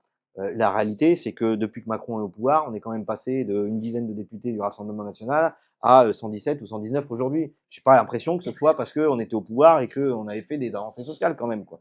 Donc, il y a un moment, faut aussi arrêter d'inverser les choses. Et puis, la réponse, elle sera, on a beaucoup, c'est vrai, critiqué aujourd'hui bah, les organisations syndicales, mais elles ont un rôle déterminant aussi dans la période, quoi. Moi, je ne peux pas accepter qu'un syndicat comme la CGT, de par son histoire, mais aussi de par les valeurs qu'elle porte, elle puisse faire des communiqués qui ne parlent quasiment pas d'antifascisme, qui mettraient presque sur un même pied, voilà, fascisme et antifascisme, et que la violence, et que machin. Enfin non, ce n'est pas possible. Il y a un moment, faut se positionner, faut, faut assumer, et faut dire les choses. Ouais, Faut dire les choses. c'est sûr que l'économie de guerre a besoin justement de cette économie de guerre pour réduire toutes les lois sociales que nous avons en France. L'un ne va pas sans l'autre. Et les capitalistes, tant qu'ils peuvent faire de l'argent dans un système qu'on va appeler démocratique, ça, ils diront rien. Quand ils voient qu'ils n'y arrivent plus dans ce système-là, ils n'ont aucun problème pour passer Et effectivement à du fascisme. il faut voir les attaques qu'on prend sur la figure. Le monde du travail y est directement confronté, évidemment. Mais il faut mesurer, par exemple, l'attaque qu'on a eue contre le 1er mai. Enfin, je veux dire, il y a pas plus symbolique pour moi que cette attaque contre le 1er mai dans cette période où c'est le seul jour férié chômé, c'est une journée internationale. C'est, enfin, je veux dire, il y a pas plus gros symbole finalement de la reprise en main du patronat sur le monde ouvrier et de faire disparaître toute notre histoire sociale. Et si sur un sujet comme celui-là, on met sans pleu-pleu devant l'Assemblée nationale, franchement, moi, enfin, ça m'irrisse le poil. Voilà, je vais pas dire autre chose, mais ça m'irrisse le poil parce que là, c'est vraiment mais nos fondements qui sont attaqués et on ne mesure pas. Enfin, on peut dire, hein, oui, ça va, c'est un jour férié, c'est pas la fin du monde, puis tout le monde veut travailler le 1er mai, et puis je sais pas quoi. Alors déjà, tout le monde veut pas travailler le 1er mai. Hein, si la boulangerie elle est fermée, bah, c'est pas grave, t'achètes la veille ou t'achèteras le lendemain. Je pense que tu vas réussir à t'en remettre. Mais c'est une attaque frontale contre le monde du travail, contre le monde syndical. Et si là, on n'arrive pas à se retrouver sur un sujet comme celui-là, bah, va falloir se gratter la tête un bout de temps, hein. Ouais, moi j'ajouterais qu'en fait, puisqu'on parlait d'international, comment bah, les meilleures aides qu'on peut apporter, par exemple, aux frères et sœurs cubaines, aux frères et sœurs vénézuéliens, c'est de faire notre taf ici dans notre pays à nous. C'est-à-dire de faire en sorte de mener la lutte que eux ont menée et de la mener clairement. Euh, Béranger, il parlait de ce que les médias disent. Aujourd'hui, les médias, on le sait, hein, c'est 90% des milliardaires, enfin 90% des médias sont tenus par les milliardaires. Un projet, par exemple, politique qui devrait voir le jour aujourd'hui des forces progressistes de gauche, c'est la nationalisation de tout l'audiovisuel, sous contrôle des usagers, que nous sommes. C'est-à-dire qu'en quoi un milliardaire aujourd'hui a le droit de détenir plusieurs chaînes et d'infuser le discours patronal, raciste, xénophobe, à longueur d'antenne. Évidemment qu'un mec comme Bolloré, il va pas aller tresser des louanges à Mélenchon ou aux députés de la France insoumise. Il défend ses intérêts de classe et lui, comme on en revient à ce qu'on disait, à ce que disait Warren Buffett, eux, la lutte, il amène. Et il amène à tous les niveaux. Et le problème, c'est que moi, je pense aujourd'hui que la situation en France, les premiers responsables, c'est nous. C'est la gauche. En tout cas, les partis dits de gauche. Et les syndicats dits de classe et de masse qui n'ont pas joué leur rôle et qui ne jouent pas leur rôle depuis 30 ans ou 40 ans. Donc, c'est-à-dire que c'est à nous, et on le redit, je reviens sur ce que je disais en début d'émission, si demain, là, par exemple, on obtenait 10% ou 20% d'augmentation de tous les salaires en France, si on obtenait une semaine de congés supplémentaires, si on obtenait, par exemple, la nationalisation de toute la chaîne de production alimentaire, de l'audiovisuel, Vous imaginez les perspectives politiques, ce qu'on met dans la tête des Françaises et des Français, de la population en France, les champs qu'on ouvre politiquement. Donc, en fait, c'est vraiment à cela qu'on doit s'atteler. Et je vais répondre quand même parce qu'on a des contradicteurs au sein de notre classe sociale qui disent « Ah, bah oui, tu parlais de grève générale tout à l'heure, ah, ça se décrète pas. » Ouais, ok, ça se décrète pas, mais ça se construit un petit peu quand même. Hein. Donc, si on se donne pas les moyens de la construire, de l'articuler, de la mettre en œuvre, de se donner des stratégies claires. D'ailleurs, pour revenir sur ce que disait Béranger au départ, le dernier congrès confédéral de la CGT, le dernier en date avant le prochain qui va bientôt avoir lieu, c'est quand même historique. On a le bilan d'activité qui a été rejeté par les congressistes. Ça veut dire que les congressistes, ils ont dit quoi? Ils ont dit, le bilan d'activité d'accompagnement, on n'en veut pas, on ne le vote pas. Donc ça veut dire que ça aurait normalement dû nous pousser, nous, à la CGT, depuis l'avènement j'allais dire, de l'équipe à Sophie Binet, d'être radicalement opposé à ce qui s'est passé. Or, on est dans la continuité stricte de ce qui a été rejeté par la majorité des congressistes au dernier congrès. Donc, c'est vrai que ça pose un véritable problème. Et donc, moi, je le redis encore une fois, notre devoir impérieux, c'est d'organiser une lutte de classe radicale, massive, d'aller reprendre l'outil de travail. C'est ce qu'ont fait d'ailleurs un petit peu les électriciens gaziers en 2023. Si aujourd'hui on a 1000 camarades qui sont poursuivis dans les commissariats, qui ont été condamnés, qui sont traqués chez eux, je dis traqués chez eux parce qu'ils ont été levés à 6h du matin. On a 4 copains qui ont fini à l'antiterrorisme pendant 4 jours, qui ont perdu leur boulot, qui risquaient 15 ans de prison pour avoir repris les manettes du réseau, parce qu'on est convaincus, nous, aujourd'hui, que le réseau, il est dans les mains du capital et que ça va contre l'intérêt des usagers, devenus clients entre-temps d'ailleurs, et des personnels. Et qu'encore une fois, les privatisations, elles ont fait 2 victimes principales, les usagers et les agents de ces entreprises-là respectivement, usagers et agents. Et donc moi aujourd'hui qui habite le 93, je suis privé d'hôpital public parce que quand j'emmène mon gamin, je sais que je vais devoir peut-être attendre 8h, 10h. Je suis privé effectivement en école publique, on a des collèges avec un taux d'absentéisme, des profs qui sont pas renouvelés, des profs qui sont pas formés. Enfin voilà, tout le fondement. Et en plus le pire, c'est que si vous regardez même ce que les capitalistes disaient en 2008 dans la première grosse crise dernièrement, ils disaient que la France avait beaucoup mieux résisté par rapport à ses voisins européens. Grâce à quoi? Grâce aux services publics, grâce à ce qui échappe à la spéculation. Donc ça devrait quand même, toutes ces choses-là devraient nous pousser notre camp, parce que personne ne le fera à notre place. Et quand on dit effectivement, Béranger il a raison, des gens de notre classe sociale qui disent mais non, on n'y arrivera pas, et personne ne le fera à notre place. Donc si nous on se prend pas en main et qu'on dit oui, il faut aujourd'hui une augmentation. Je crois qu'il y a une étude de l'OCDE qui dit qu'un salarié européen produit en moyenne 70 € de richesse par heure. Si vous regardez les taux horaires en France, on est très très loin de ça. Allons reprendre ce qui nous appartient, mettons des cahiers revendicatifs offensifs, socialistes, d'élargissement des services publics, etc. Là, on va attirer du monde. Là, on va syndiquer. Là, on va avoir des partis politiques forts. Les gens vont se réintéresser aux faits politiques. Et c'est ça qui va nous donner l'avenir et qui nous ouvrira effectivement les champs dans les années ou les mois à venir. Parce que sinon, et je le dis en plus aujourd'hui, chaque combat qu'on mène là, en France et en Europe, et aux États-Unis, ce que l'espoir, c'est quand même de voir le peuple américain, quand même, ce qui est en train de se passer dans la plus grande puissance impérialiste au monde, où il y a quand même des résistances à l'interne qui sont quand même assez exceptionnelles.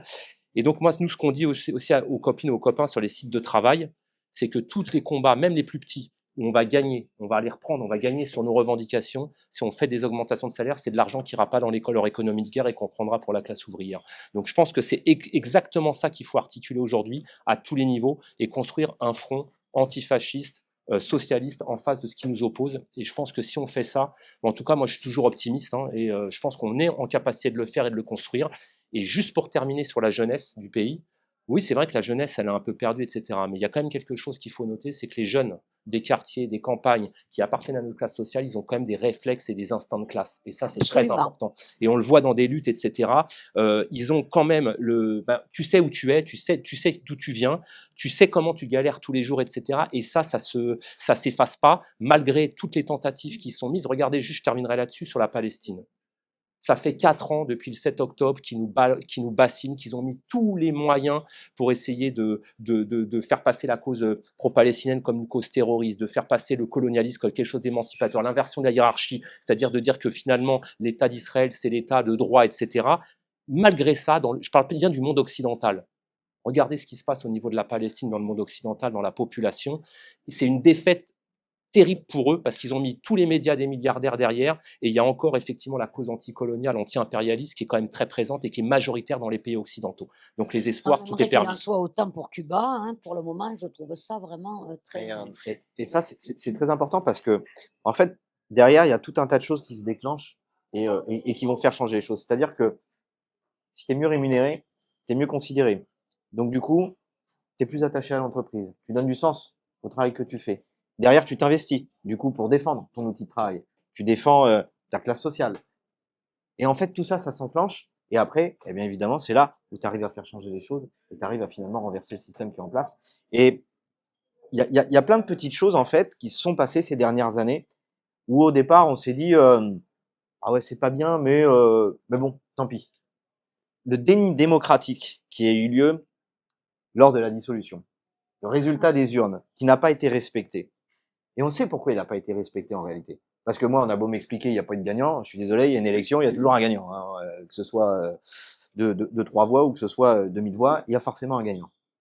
Et ils savaient pertinemment que si on mettait une vraie gauche, avec un vrai programme, et que dès les premiers jours, on commençait à enclencher des changements, et qu'on redonnait finalement de l'espoir, et qu'on montrait ce que c'était que la gauche, que c'était ce que c'était que de faire du social, etc., eh ben, ces partis qui existent à travers la crise, à travers le désespoir, eh bien, ils auraient été complètement balayés, et ils savaient pertinemment pourquoi ils faisaient ça. C'était pas pour nous emmerder, c'était pas pour faire chier les Français, c'était parce qu'ils savaient que derrière, eh bien, sa politique de mortifère, sa politique antisociale, eh ben, ils ne pourraient plus la mener, et que, eh bien, les gens prendraient confiance en eux, et arriverait à faire changer les choses en profondeur.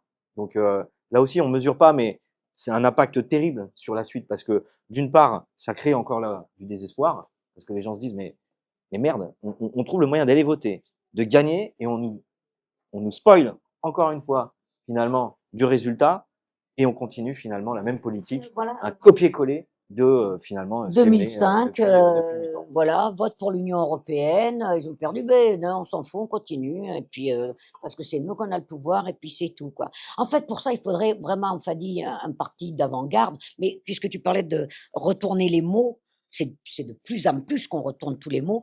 Maintenant, dire parti d'avant-garde, ah non, mais attends, tu vas pas penser à la place des gens, il faut leur laisser le pouvoir de spontanéité. Ça me fait penser aux mencheviks.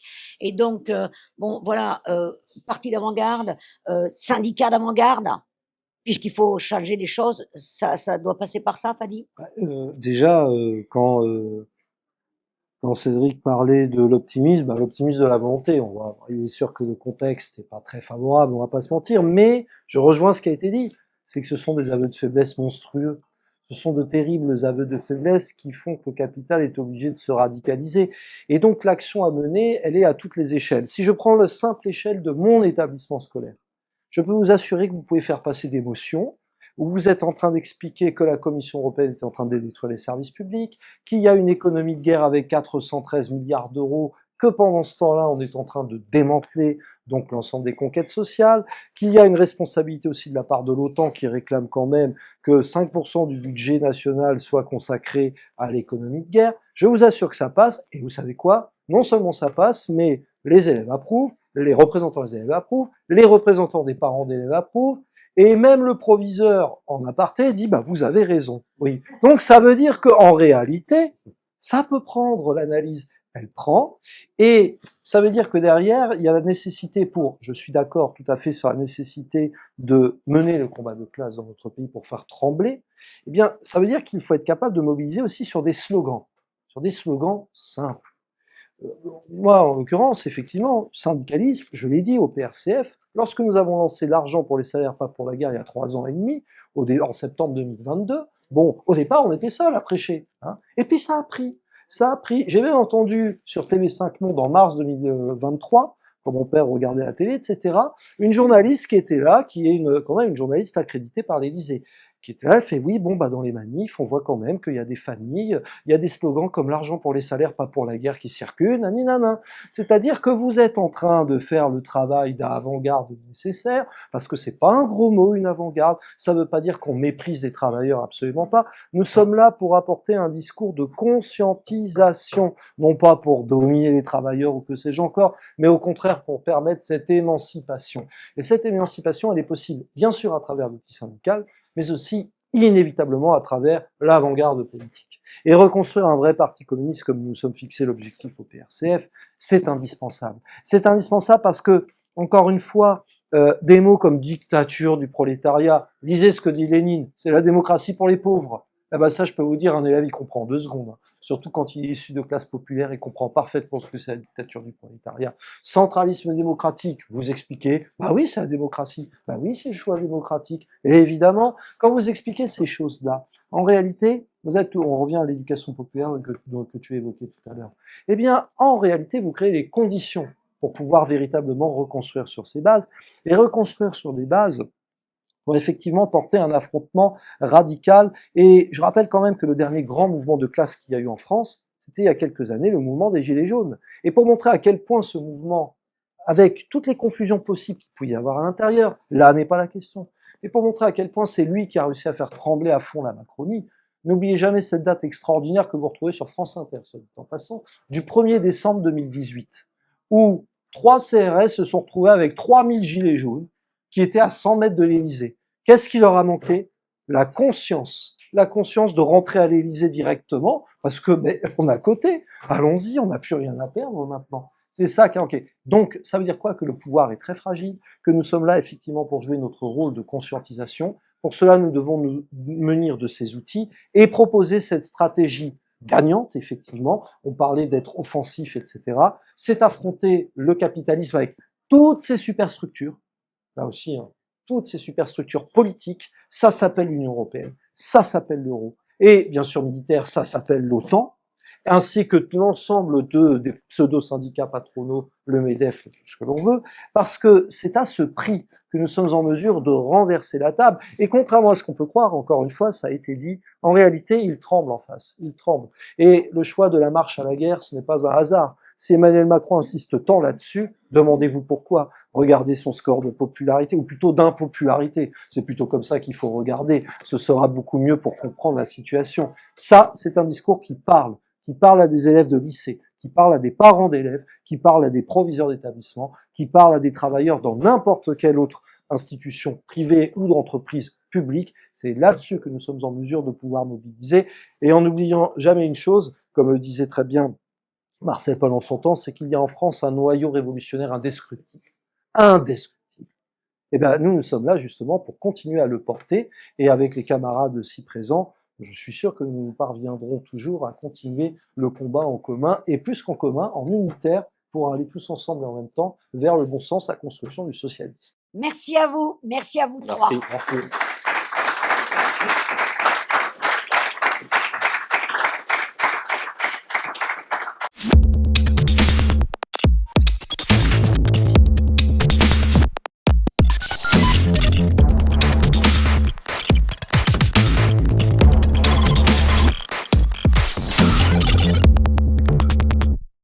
Voilà. Bon, le constat a été fait quand même que à la CGT, le moins qu'on puisse dire, l'orientation qui a été prise, mais ça date pas hein, du dernier congrès, ça date quand même d'un peu plus longtemps, amène la CGT sur des positions finalement que je qualifierais de collaboration de classe. Il y a eu le congrès de l'Union départementale CGT de Paris le 10, 11 et 12 février. Le moins qu'on puisse dire, c'est qu'on n'était pas très nombreux à contester cette orientation. Donc la question que je pose et que je me pose, c'est qu'est-ce qu'on fait comme militant CGT pour mener la bataille, pour empêcher finalement qu'on aille encore plus loin dans ce déplacement de la CGT vers le réformisme, et comment on organise cette bataille. Parce que faire les constats, c'est bien, mais à un moment donné, il faut prendre les choses telles qu'elles sont. Hein. Moi, j'étais tout à l'heure au rassemblement organisé par la Fédération de la métallurgie, la FNIC, la FN, ta fédération, Cédric. Écoutez, il y avait Sophie Binet qui était là. Je veux dire, son discours, la dame de la CFDT pouvait le faire. Quoi. Ouais. Mais il suffit pas de le constater. Qu'est-ce qu'on fait pour faire face à cette situation et changer les choses? Moi, j'ai cette question. Voilà. Alors, vous n'avez peut-être pas de réponse. Hein. Bon, ça va. Moi, je pense que c'est important déjà de redonner du sens au syndicalisme, mais au syndicalisme de base. C'est-à-dire que voilà, la base est porteuse de tout et fait tout, entre guillemets. Rappelez que le syndicat, c'est un outil, c'est pas un appareil, c'est pas je ne sais quoi, c'est un outil qui est au service des salariés. Et je pense qu'on a perdu des réflexes dans le syndicat, euh, notamment par exemple de travailler au document de travail, pardon, des congrès. Je pense qu'on ne prépare pas assez dans les syndicats les congrès fédéraux, confédéraux, et qu'on y va un peu la fleur au fusil et que on se dit bon bah, de toute façon c'est comme ça et puis c'est tout. Et je pense que ça c'est un peu entre guillemets, la maladie de chez nous parce que voilà quand on prenait le Bretin, bon, on va se mentir que y a plus kiffant quand même que de lire des repères revendicatifs ou des documents d'orientation. Et pourtant on se rend compte que c'est un peu finalement l'âme même de notre syndicat et l'âme même de ce qu'on peut porter à l'intérieur du syndicat. Donc je pense que oui, il y a vraiment une nécessité, là aussi, à l'intérieur des syndicats, finalement, de resensibiliser les jeunes syndiqués sur ces questions-là, sur les documents d'orientation, sur les repères revendicatifs, sur tout ça. Je pense qu'il y a besoin de faire comprendre aux syndiqués que le syndicat, c'est pas qu'une assurance et que on va pas le voir que quand on a un problème. Alors comment faire? Bah, je pense que c'est en faisant aussi des formations à l'intérieur de ce syndicat. Moi, j'ai plein de collègues à la SNCF en plus, parce que là, je ne sais combien de contrats maintenant, mais qui ne savent pas lire leur fiche de paye. Mec, c'est quand même juste le truc essentiel que tu as tous les mois, qui va te donner à bouffer, qui va te permettre de payer un loyer, une bagnole et je ne sais quoi, et tu sais pas lire ta fiche de paye. Donc tu sais pas, en plus, si ton patron, il te pique pas un peu au passage. Et, et je pense que oui, toutes ces petites formations-là, elles vont redonner du sens au syndicat, et elles vont redonner aussi envie aux gens de se réinvestir dans le syndicat. Parce que, enfin, je sais pas si c'est pareil chez toi, mais quand tu vois, moi je me souviens, on avait à Gare de Lyon, je crois que c'était à peu près 400 syndiqués. Bon, tu faisais une SE de syndicat, déjà si tu avais la moitié qui était là, c'était déjà pas mal.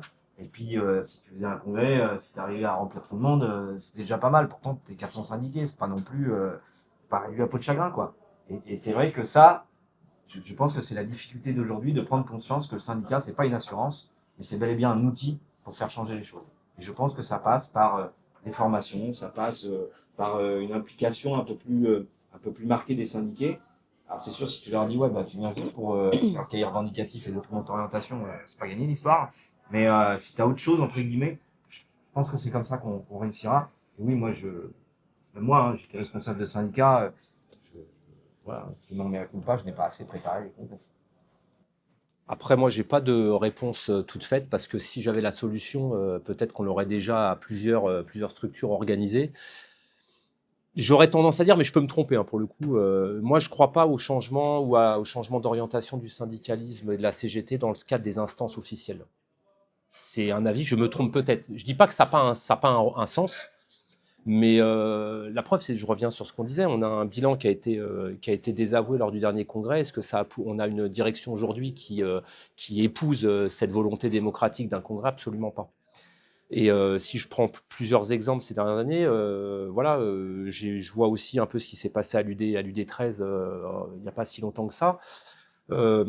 Moi, je pense encore une fois que c'est par les luttes qu'on va pouvoir éventuellement articuler, mener en partant des bases, qu'on pourra éventuellement faire infléchir ou pousser. Et en tout cas, il y a un truc, je suis persuadé, c'est que ce que tu décris, Michel, que je partage assez, je pense que ça va plus être possible très longtemps. Parce que justement, comme il y a une radicalité du camp d'en face, le fait d'accompagner pour avoir quelques miettes, c'est quelque chose qui va plus être tenable très longtemps. Ça, c'est mon avis à moi. Mais après, encore une fois, je peux me tromper. Hein. Faire des prédictions politiques sur ce qui va se passer, c'est toujours très compliqué. Et donc, je pense que forcément, puisqu'on évoquait en début d'émission la réunification de la CGT, avant qu'il y ait eu réunification, il y avait une scission hein, quand même. Absolument. Donc, est-ce que moi, je sais, franchement, mais en tout état de cause, ce qui est sûr, c'est qu'il y a de plus en plus, et Fadi le disait, y compris par rapport, par exemple, à l'adhésion à la FSM ou ce genre de choses, il y a quand même de plus en plus de choses qui se passent, des luttes qui se font, y compris en dehors des structures, on va dire, confédérales et autres, par les syndicats de base. Voilà, donc, d'ailleurs, je le dis, ce qui s'est passé en 2019, quand même, c'est un peu les copains cheminots et les copains de la RATP qui se sont un peu pris en main et qu'on, y compris en partie, en tout cas, fait en dehors de la structure fédérale, confédérale, etc. Et nous, ce qu'on a fait en 2023 avec l'outil de travail, je vous rappelle quand même qu'en 2023, me semble-t-il, il y avait eu 4 ou 5 fédérations qui avaient fait une réunion de départ à Montreuil contre la volonté du bureau confédéral à l'époque, parce que donc notamment il y avait la FNIC, le FNME, je sais plus, le commerce, enfin, il y avait plusieurs, j'en oublie, hein, pardon, voilà. Mais donc il y avait eu des fédérations qui avaient décidé de dire, à un moment, voilà, on va poser une conférence de presse à Montreuil parce que c'est pas possible, quoi. Donc moi je pense que ça viendra par l'organisation de ce qu'on a décrit dans l'émission de lutte, j'allais dire radicale, émancipatrice par les bases syndicales. Après je peux me tromper, hein. Je pense pas que ça viendra par exemple lors du prochain congrès confédéral ou lors du congrès du D. Maintenant, Michel, il a raison, et nous, par exemple, c'est un des défauts qu'on a chez nous, c'est que nous, on prend plus la peine, et Béranger le disait, enfin pas assez la peine en tout cas de faire valoir nos voix, en tout cas de préparer dans ces instances-là, parce qu'en fait, on croit plus au fait de pouvoir changer par là, peut-être à tort d'ailleurs. Mais voilà, donc en fait, je pense que c'est vraiment par les luttes qu'on articulera, etc., qu'on poussera effectivement un moment à éventuellement faire recentrer. Et moi, je le dis, s'il n'y a pas, on va dire, réaiguillage, hein, sans mauvais jeu de mots avec ta profession, de la CGT, je pense qu'à un moment, le contexte politique fera que ça va craquer. Parce que, et au niveau syndical ou politique, hein, d'ailleurs, hein, c'est pareil. Hein, parce que, encore une fois, la radicalité qui nous est opposée, la violence qui nous est opposée, je prends juste cet exemple-là. Moi, les copains qui ont été levés en garde à vue, les mecs qui sont condamnés, les mecs qui, effectivement, voient cette violence-là, les copains des quartiers qui se font tabasser, qui se font embastiller, etc., la violence, elle est prégnante. Et ceux qui se font défoncer par les fascistes dans les rues, et c'est quand même pour ça qu'il y avait notamment la jeune garde à Lyon, il ne faut pas l'oublier quand même, hein, comme le disait Béranger, s'il y a des antifascistes, c'est parce qu'il y a des fascistes. C'est que, effectivement, y compris physiquement aujourd'hui, si on prend l'exemple de Lyon, par exemple, dans les 20 dernières années, le centre-ville de Lyon, il est régulièrement la proie à des descentes de néofascistes qui cassent, qui pillent, voilà, ils ont attaqué il n'y a pas longtemps une conférence sur la Palestine, ils ont attaqué des mecs dans les kebabs, ils ont attaqué des librairies progressistes, voilà, donc il y a donc de toute façon, cette radicalité-là, comme elle existe, notre camp social, il va épouser, de toute façon, ça c'est mon avis à moi, une radicalité de plus en plus grande, et c'est peut-être ça qui va faire bouger les choses, voilà. Un truc là-dessus, parce qu'il faut qu'on fasse, ça me fait penser à ça, parce que pour le coup, le syndicat, enfin, le congrès, Paris aurait pu faire basculer la pièce du mauvais côté. Je pense notamment sur les syndicats départementaux, où il y a quand même, je dis au congrès de Paris, il y a quand même eu un sujet autour des syndicats départementaux, de ce que veut mettre en place de plus en plus la Confédération. Et je pense qu'il faut qu'il y ait une alerte sur ça de la part des syndicats, vis-à-vis des syndiqués, vis-à-vis des structures qui existent, parce que c'est un modèle à la CFDT, et pour le coup, on va tuer, pour moi, les fédérations, le syndicat de proximité. Et il faut qu'on fasse hyper attention à ça, parce que c'est des petits coins qui sont enfoncés petit à petit, et une fois qu'ils sont enfoncés, ça va être compliqué de revenir en arrière. Donc je suis d'accord avec toi que le contexte social, la crise peut faire exploser, entre guillemets, le ronron actuel, mais il faut qu'on fasse aussi attention à ce que la réponse qui pourra être donnée par les salariés, elle soit aussi une réponse coordonnée, une réponse ordonnée, et qu'on ne parte pas dans tous les sens, parce que, comme tu disais tout à l'heure, la pierre, elle va tomber d'un côté ou de l'autre. Hein, donc ça peut... Mais pour compléter juste en une phrase, je pense que notre classe sociale, si les structures actuelles, elles ne répondent pas à ses besoins, elle créera les structures qu'il faudra. Ça, c'est mon... Je disais, vis-à-vis de ce qui se passe actuellement, si les structures qui nous régissent ne répondent pas aux besoins qui vont être de plus en plus prégnants, notre classe sociale créera les structures qu'il faudra. Voilà, c'est mon avis à moi. Mais après, encore une fois, je suis pas devin, je peux me... Ouais, voilà, c'est un débat. Ça a déjà commencé un peu. Je signale qu'il existe des syndicats gilets jaunes. Je le dis. Non, mais il ne passe pas grand-chose. Non, mais c'est pas ça que le oui. c'est pas grand-chose. Non, mais évidemment. Mais je dis juste que dans une boîte, tu peux retrouver, comme Amazon, ça a été le cas, un syndicat qui s'est monté justement par déception en particulier, vis-à-vis, c'est ce dont on parle, vis-à-vis par exemple de la CGT ou d'autres. Donc c'est créé ce genre, alors évidemment à une échelle extraordinairement microscopique, avec de grosses contradictions, avec même parfois un anti-syndicalisme un peu confus, hein, ça je suis tout à fait d'accord, c'est moins qu'on puisse dire, mais c'est pour rebondir sur ce que disait Cédric, c'est qu'à un moment donné, la réponse doit être apportée. Alors il me semble effectivement, sans là aussi pouvoir dire quelle est la solution miracle, que malgré tout il y a une première chose, un premier levier important, c'est déjà de pousser à la syndicalisation. Parce qu'on l'a dit tout à l'heure, on a des chiffres absolument désastreux. Moi-même, dans mon établissement, je le vois. Alors, comment pousser à la syndicalisation? Évidemment, si on arrive et qu'on tend la carte, ah, syndique-toi, c'est important, on ira dans le sens du piège qu'évoquait d'ailleurs tout à l'heure Béranger. C'est une assurance, tu seras tranquille. D'abord, c'est pas vrai, on ne sera pas tranquille. Quand on est syndiqué, on est victime effectivement de répression, d'attaques, y compris dans l'éducation nationale, soit dit en passant. Et puis surtout, on passe à côté de l'essentiel. C'est par les victoires, même locales, dans les luttes locales, que l'on permet de créer une dynamique. Et j'ajouterais, par exemple, dans le cas de l'éducation nationale, des choses qui sont toutes bêtes. C'est le fait que chaque mois se tienne dans un établissement scolaire une heure d'information syndicale. Combien d'établissements scolaires n'organisent aucune heure d'information syndicale? Rien que ça déjà, vous créez des conditions pour assurer une défaite locale. Or, qu'est-ce qu'une heure d'info syndicale, qui d'ailleurs est parfaitement dans la loi et qui n'est même pas exploitée? C'est le moment où vous allez pouvoir réunir des collègues, comme ils le souhaitent, sans que vous demandiez l'autorisation. Il suffit juste d'informer la direction et ça s'arrête là. Et vous abordez les problèmes. Et nous, dans mon établissement, vous vous doutez bien qu'on ne se contente pas que des problèmes locaux, même si on est forcément obligé de partir des problèmes locaux. Eh bien, on crée une dynamique, on crée une première dynamique. Et quand je dis qu'on ne parle pas que des problèmes locaux, c'est ça que j'ai d'ailleurs trouvé assez terrifiant dans au niveau des discussions qu'il y avait lors du congrès du SNES-FSU à Lille. C'est qu'il faut repolitiser les questions, les débats. C'est aussi dans ce sens-là qu'on peut trouver, à mon avis, un levier, parce que, comme tu le disais, mais comment faire pour pousser à... Mais déjà en parlant de tous les sujets.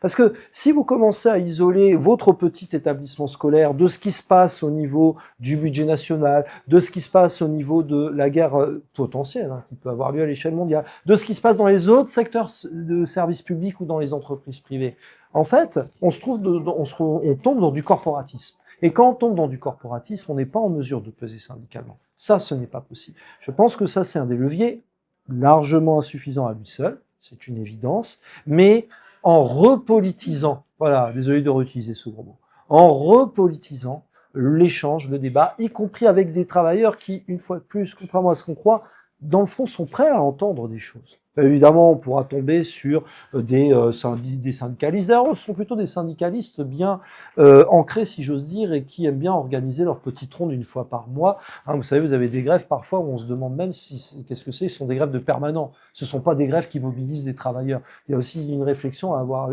à ce niveau-là.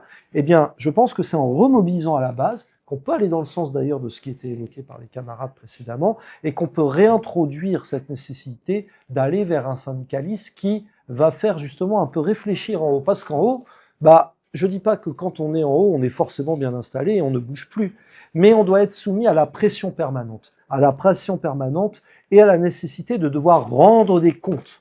Et le simple fait qu'effectivement, en mars 2023, le bilan ait été rejeté, c'est un premier gros avertissement qui prouve que dans le fond, ça ne pourra pas tenir longtemps cette façon de procéder sans rendre des comptes par rapport à une pression exercée par les travailleurs qui sont prêts à se syndiquer.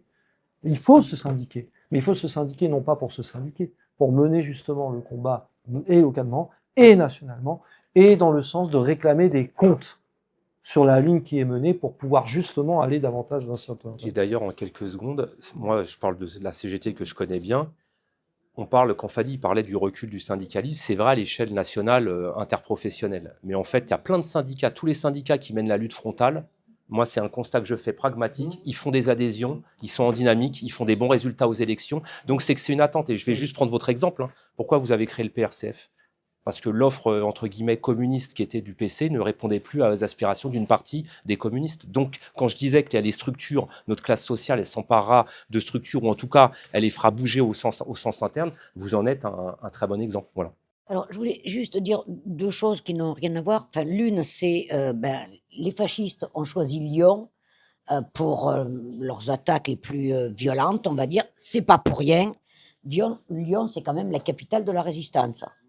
Et je pense qu'effectivement, ce choix d'aller sur une ville comme ça, voilà, ils choisissent des lieux de combat véritablement par rapport à des idéaux qu'ils combattent. Et là, bientôt, la résistance sera quelque chose qui va devenir, là aussi, un retournement du vocabulaire, retournement de la pensée, etc. Aujourd'hui, comme tu disais tout à l'heure, dire parler, voilà, d'antifascisme et puis d'extermination. Celui qui dit qu'il y a une extermination, il est, mon Dieu, voilà. Et celui qui extermine, alors lui, par contre, il est effectivement, c'est l'état de droit. Donc, on a aujourd'hui un retournement des valeurs, un retournement du vocabulaire incroyable. Maintenant, Béranger, il y a un truc qui m'a titillé là. Tu parlais de la formation. Alors, moi, j'ai eu il y a peu là un monsieur au sein du café marxiste qui me demandait, enfin, c'est plutôt moi qui lui demandais, est-ce que, je parlais de notre commission au sein du PRCF précisément, je parlais de la commission économie. Oh, il me dit, mais c'est pas la peine, à la CGT, il y en a une et elle fait très bien son travail. Sauf que, si elle fait très bien son travail, est-ce que le travail de cette commission économie passe par des réseaux qui permettent aux gens de savoir exactement, ben voilà, d'avoir une véritable formation là aussi. Bah après, c'est toujours pareil. C'est quelle activité finalement on mène au niveau du syndicat et quelle réponse aussi on a de la part de la Confédération, de la part de tout ça. Mais moi, je sais qu'il y a quelques années, la question de l'extrême droite, de la montée de l'extrême droite, on l'a vu arriver dans le monde de l'entreprise. Et il a fallu quand même réagir parce que on n'avait pas, enfin, s'imaginer que là où on avait des bastions, on allait être non contaminé hein, par le fascisme et l'extrême droite, c'était se berner d'illusions. Et puis, on savait pertinemment qu'il était en train d'infuser dans le monde de l'entreprise. Et on a la chance, en tout cas, moi j'ai envie d'y croire, que le syndicalisme, pour l'instant, résiste à ça. Parce que le jour où on va commencer à céder face à ça, le jour où on va commencer à avoir des députés du Rassemblement national qui vont venir au rassemblement, qui vont venir prendre la parole, etc., on sera dans finalement le prolongement hein, de la dédiabolisation et de la normalisation de ce qu'est l'extrême droite.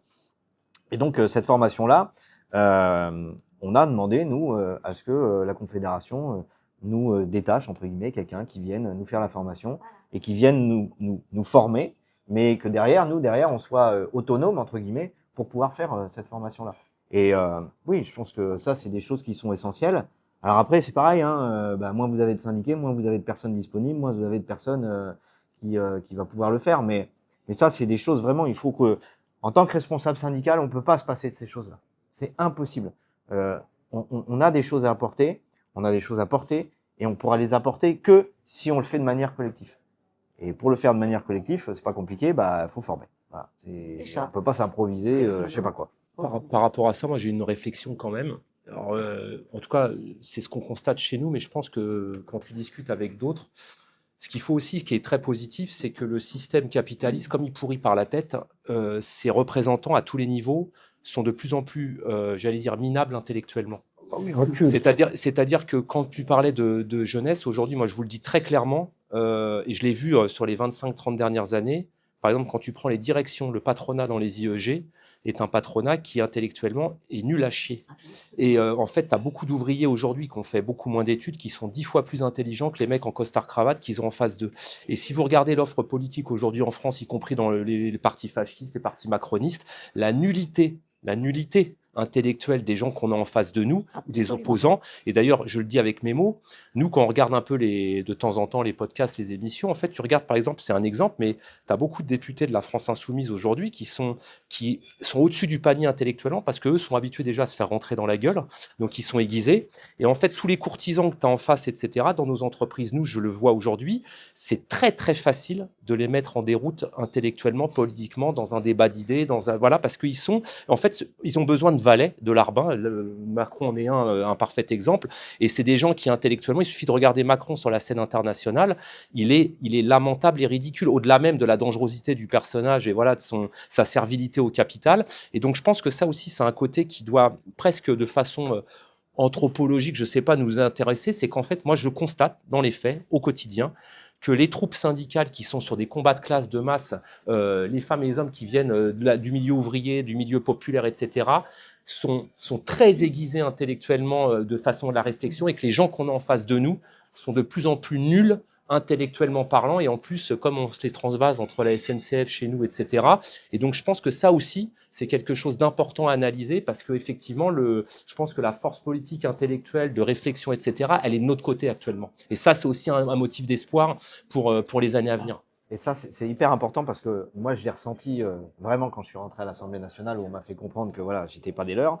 Donc au départ, tu arrives, tu mets tes petits chaussons et puis voilà, tu fais attention à ce que tu dis et surtout à ce que tu fais.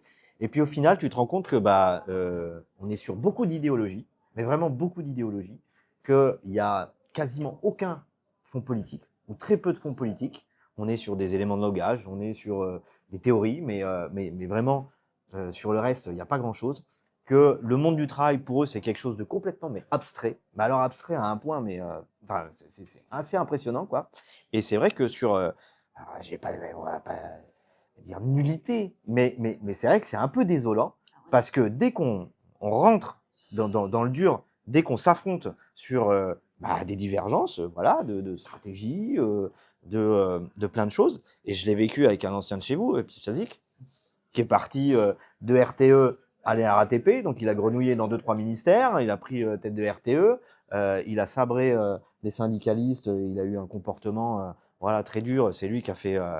qui a mis les 4 copains, voilà, qui a mis les 4 copains. à l'antiterrorisme.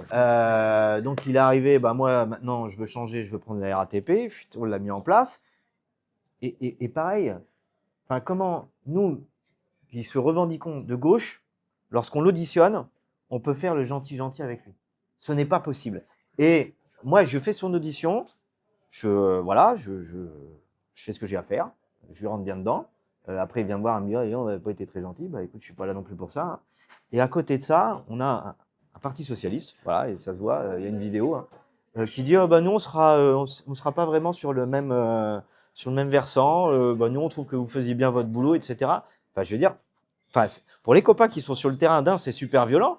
Mais en plus de ça, en fait, on n'aborde jamais le fond. On n'aborde jamais la stratégie politique, ce qu'ils portent, etc. Et ouais, le syndicat, il doit aussi servir à ça. C'est hyper important de redonner confiance envers les salariés, de leur montrer que ils sont loin d'être bêtes et loin d'être moins bons que leur patron. Et en plus, c'est une force à la CGT, moi, que j'ai toujours apprécié et que j'apprécie encore plus aujourd'hui, c'est qu'on a toujours été capable de proposer autre chose. On n'est pas arrivé en disant votre truc c'est de la merde, on n'en veut pas. Non, votre truc c'est de la merde, mais nous c'est ça qu'on veut. Et ça, c'est une force, mais extraordinaire. Et une anecdote simplement, en septembre 2024, lors de la rentrée des profs dans mon établissement, nous ne voyons pas notre proviseur, nous sommes étonnés, on dit mais qu'est-ce qui se passe, pourquoi elle n'est pas là? Le lundi matin est nommé en catastrophe un nouveau proviseur, elle avait craqué. Elle avait craqué face à nous parce que elle nous menait une guerre d'usure. Et quand on mène une guerre d'usure, il faut être capable de tenir dans la distance et surtout d'utiliser la stratégie et les mots, et d'avoir une vision. Cette dame n'avait aucune vision.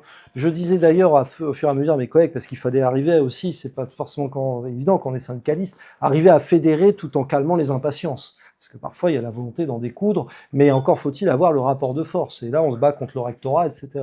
Mais je leur disais, vous savez, dans le fond, on peut la résumer en 3 mots. Elle est incompétente. Pourquoi? Parce qu'elle est vide. Et donc forcément, elle ne peut basculer que dans l'autoritarisme. Les 3 choses vont de pair. Et c'est la grande force que nous avions, c'était l'intelligence collective et la culture. Car en effet, on peut le dire, nous avons affaire à des ennemis, ce sont des ennemis qui portent un vide sidéral, un vide impressionnant. Et c'est pour cela, d'ailleurs, c'est pas par hasard que Lénine disait en son temps, en s'adressant à la jeunesse, votre mission fondamentale, s'instruire encore et toujours. Pas pour le plaisir de s'instruire, mais pour pouvoir mener le combat efficacement. Ah oui. Je retrouve dans ce que disait Cédric ou Béranger les propos qu'on trouve dans les archives de 1936. C'est-à-dire que on a effectivement une population ouvrière qui n'a pas vraiment fait d'études, mais qui a sa conscience de classe et qui est tout à fait capable, en conséquence, de lutter. Et c'est très différent, effectivement, de ce qu'on veut en faire, c'est-à-dire une population mise sous la coupe parce que, voilà, elle sait rien, elle manque ça. Mais cette conscience de classe, elle est là, et ils en savaient beaucoup plus que ceux qui étaient en face d'eux et qui étaient, des bourgeois, qui avaient fait des études, etc., mais qui avaient ce même vide sidéral qu'on retrouve chez eux. Voilà. Nous allons arrêter là pour pas nous faire mettre à la porte en bas par le bar. Merci à tous. Merci pour votre bonne soirée. Merci pour votre patience. Merci.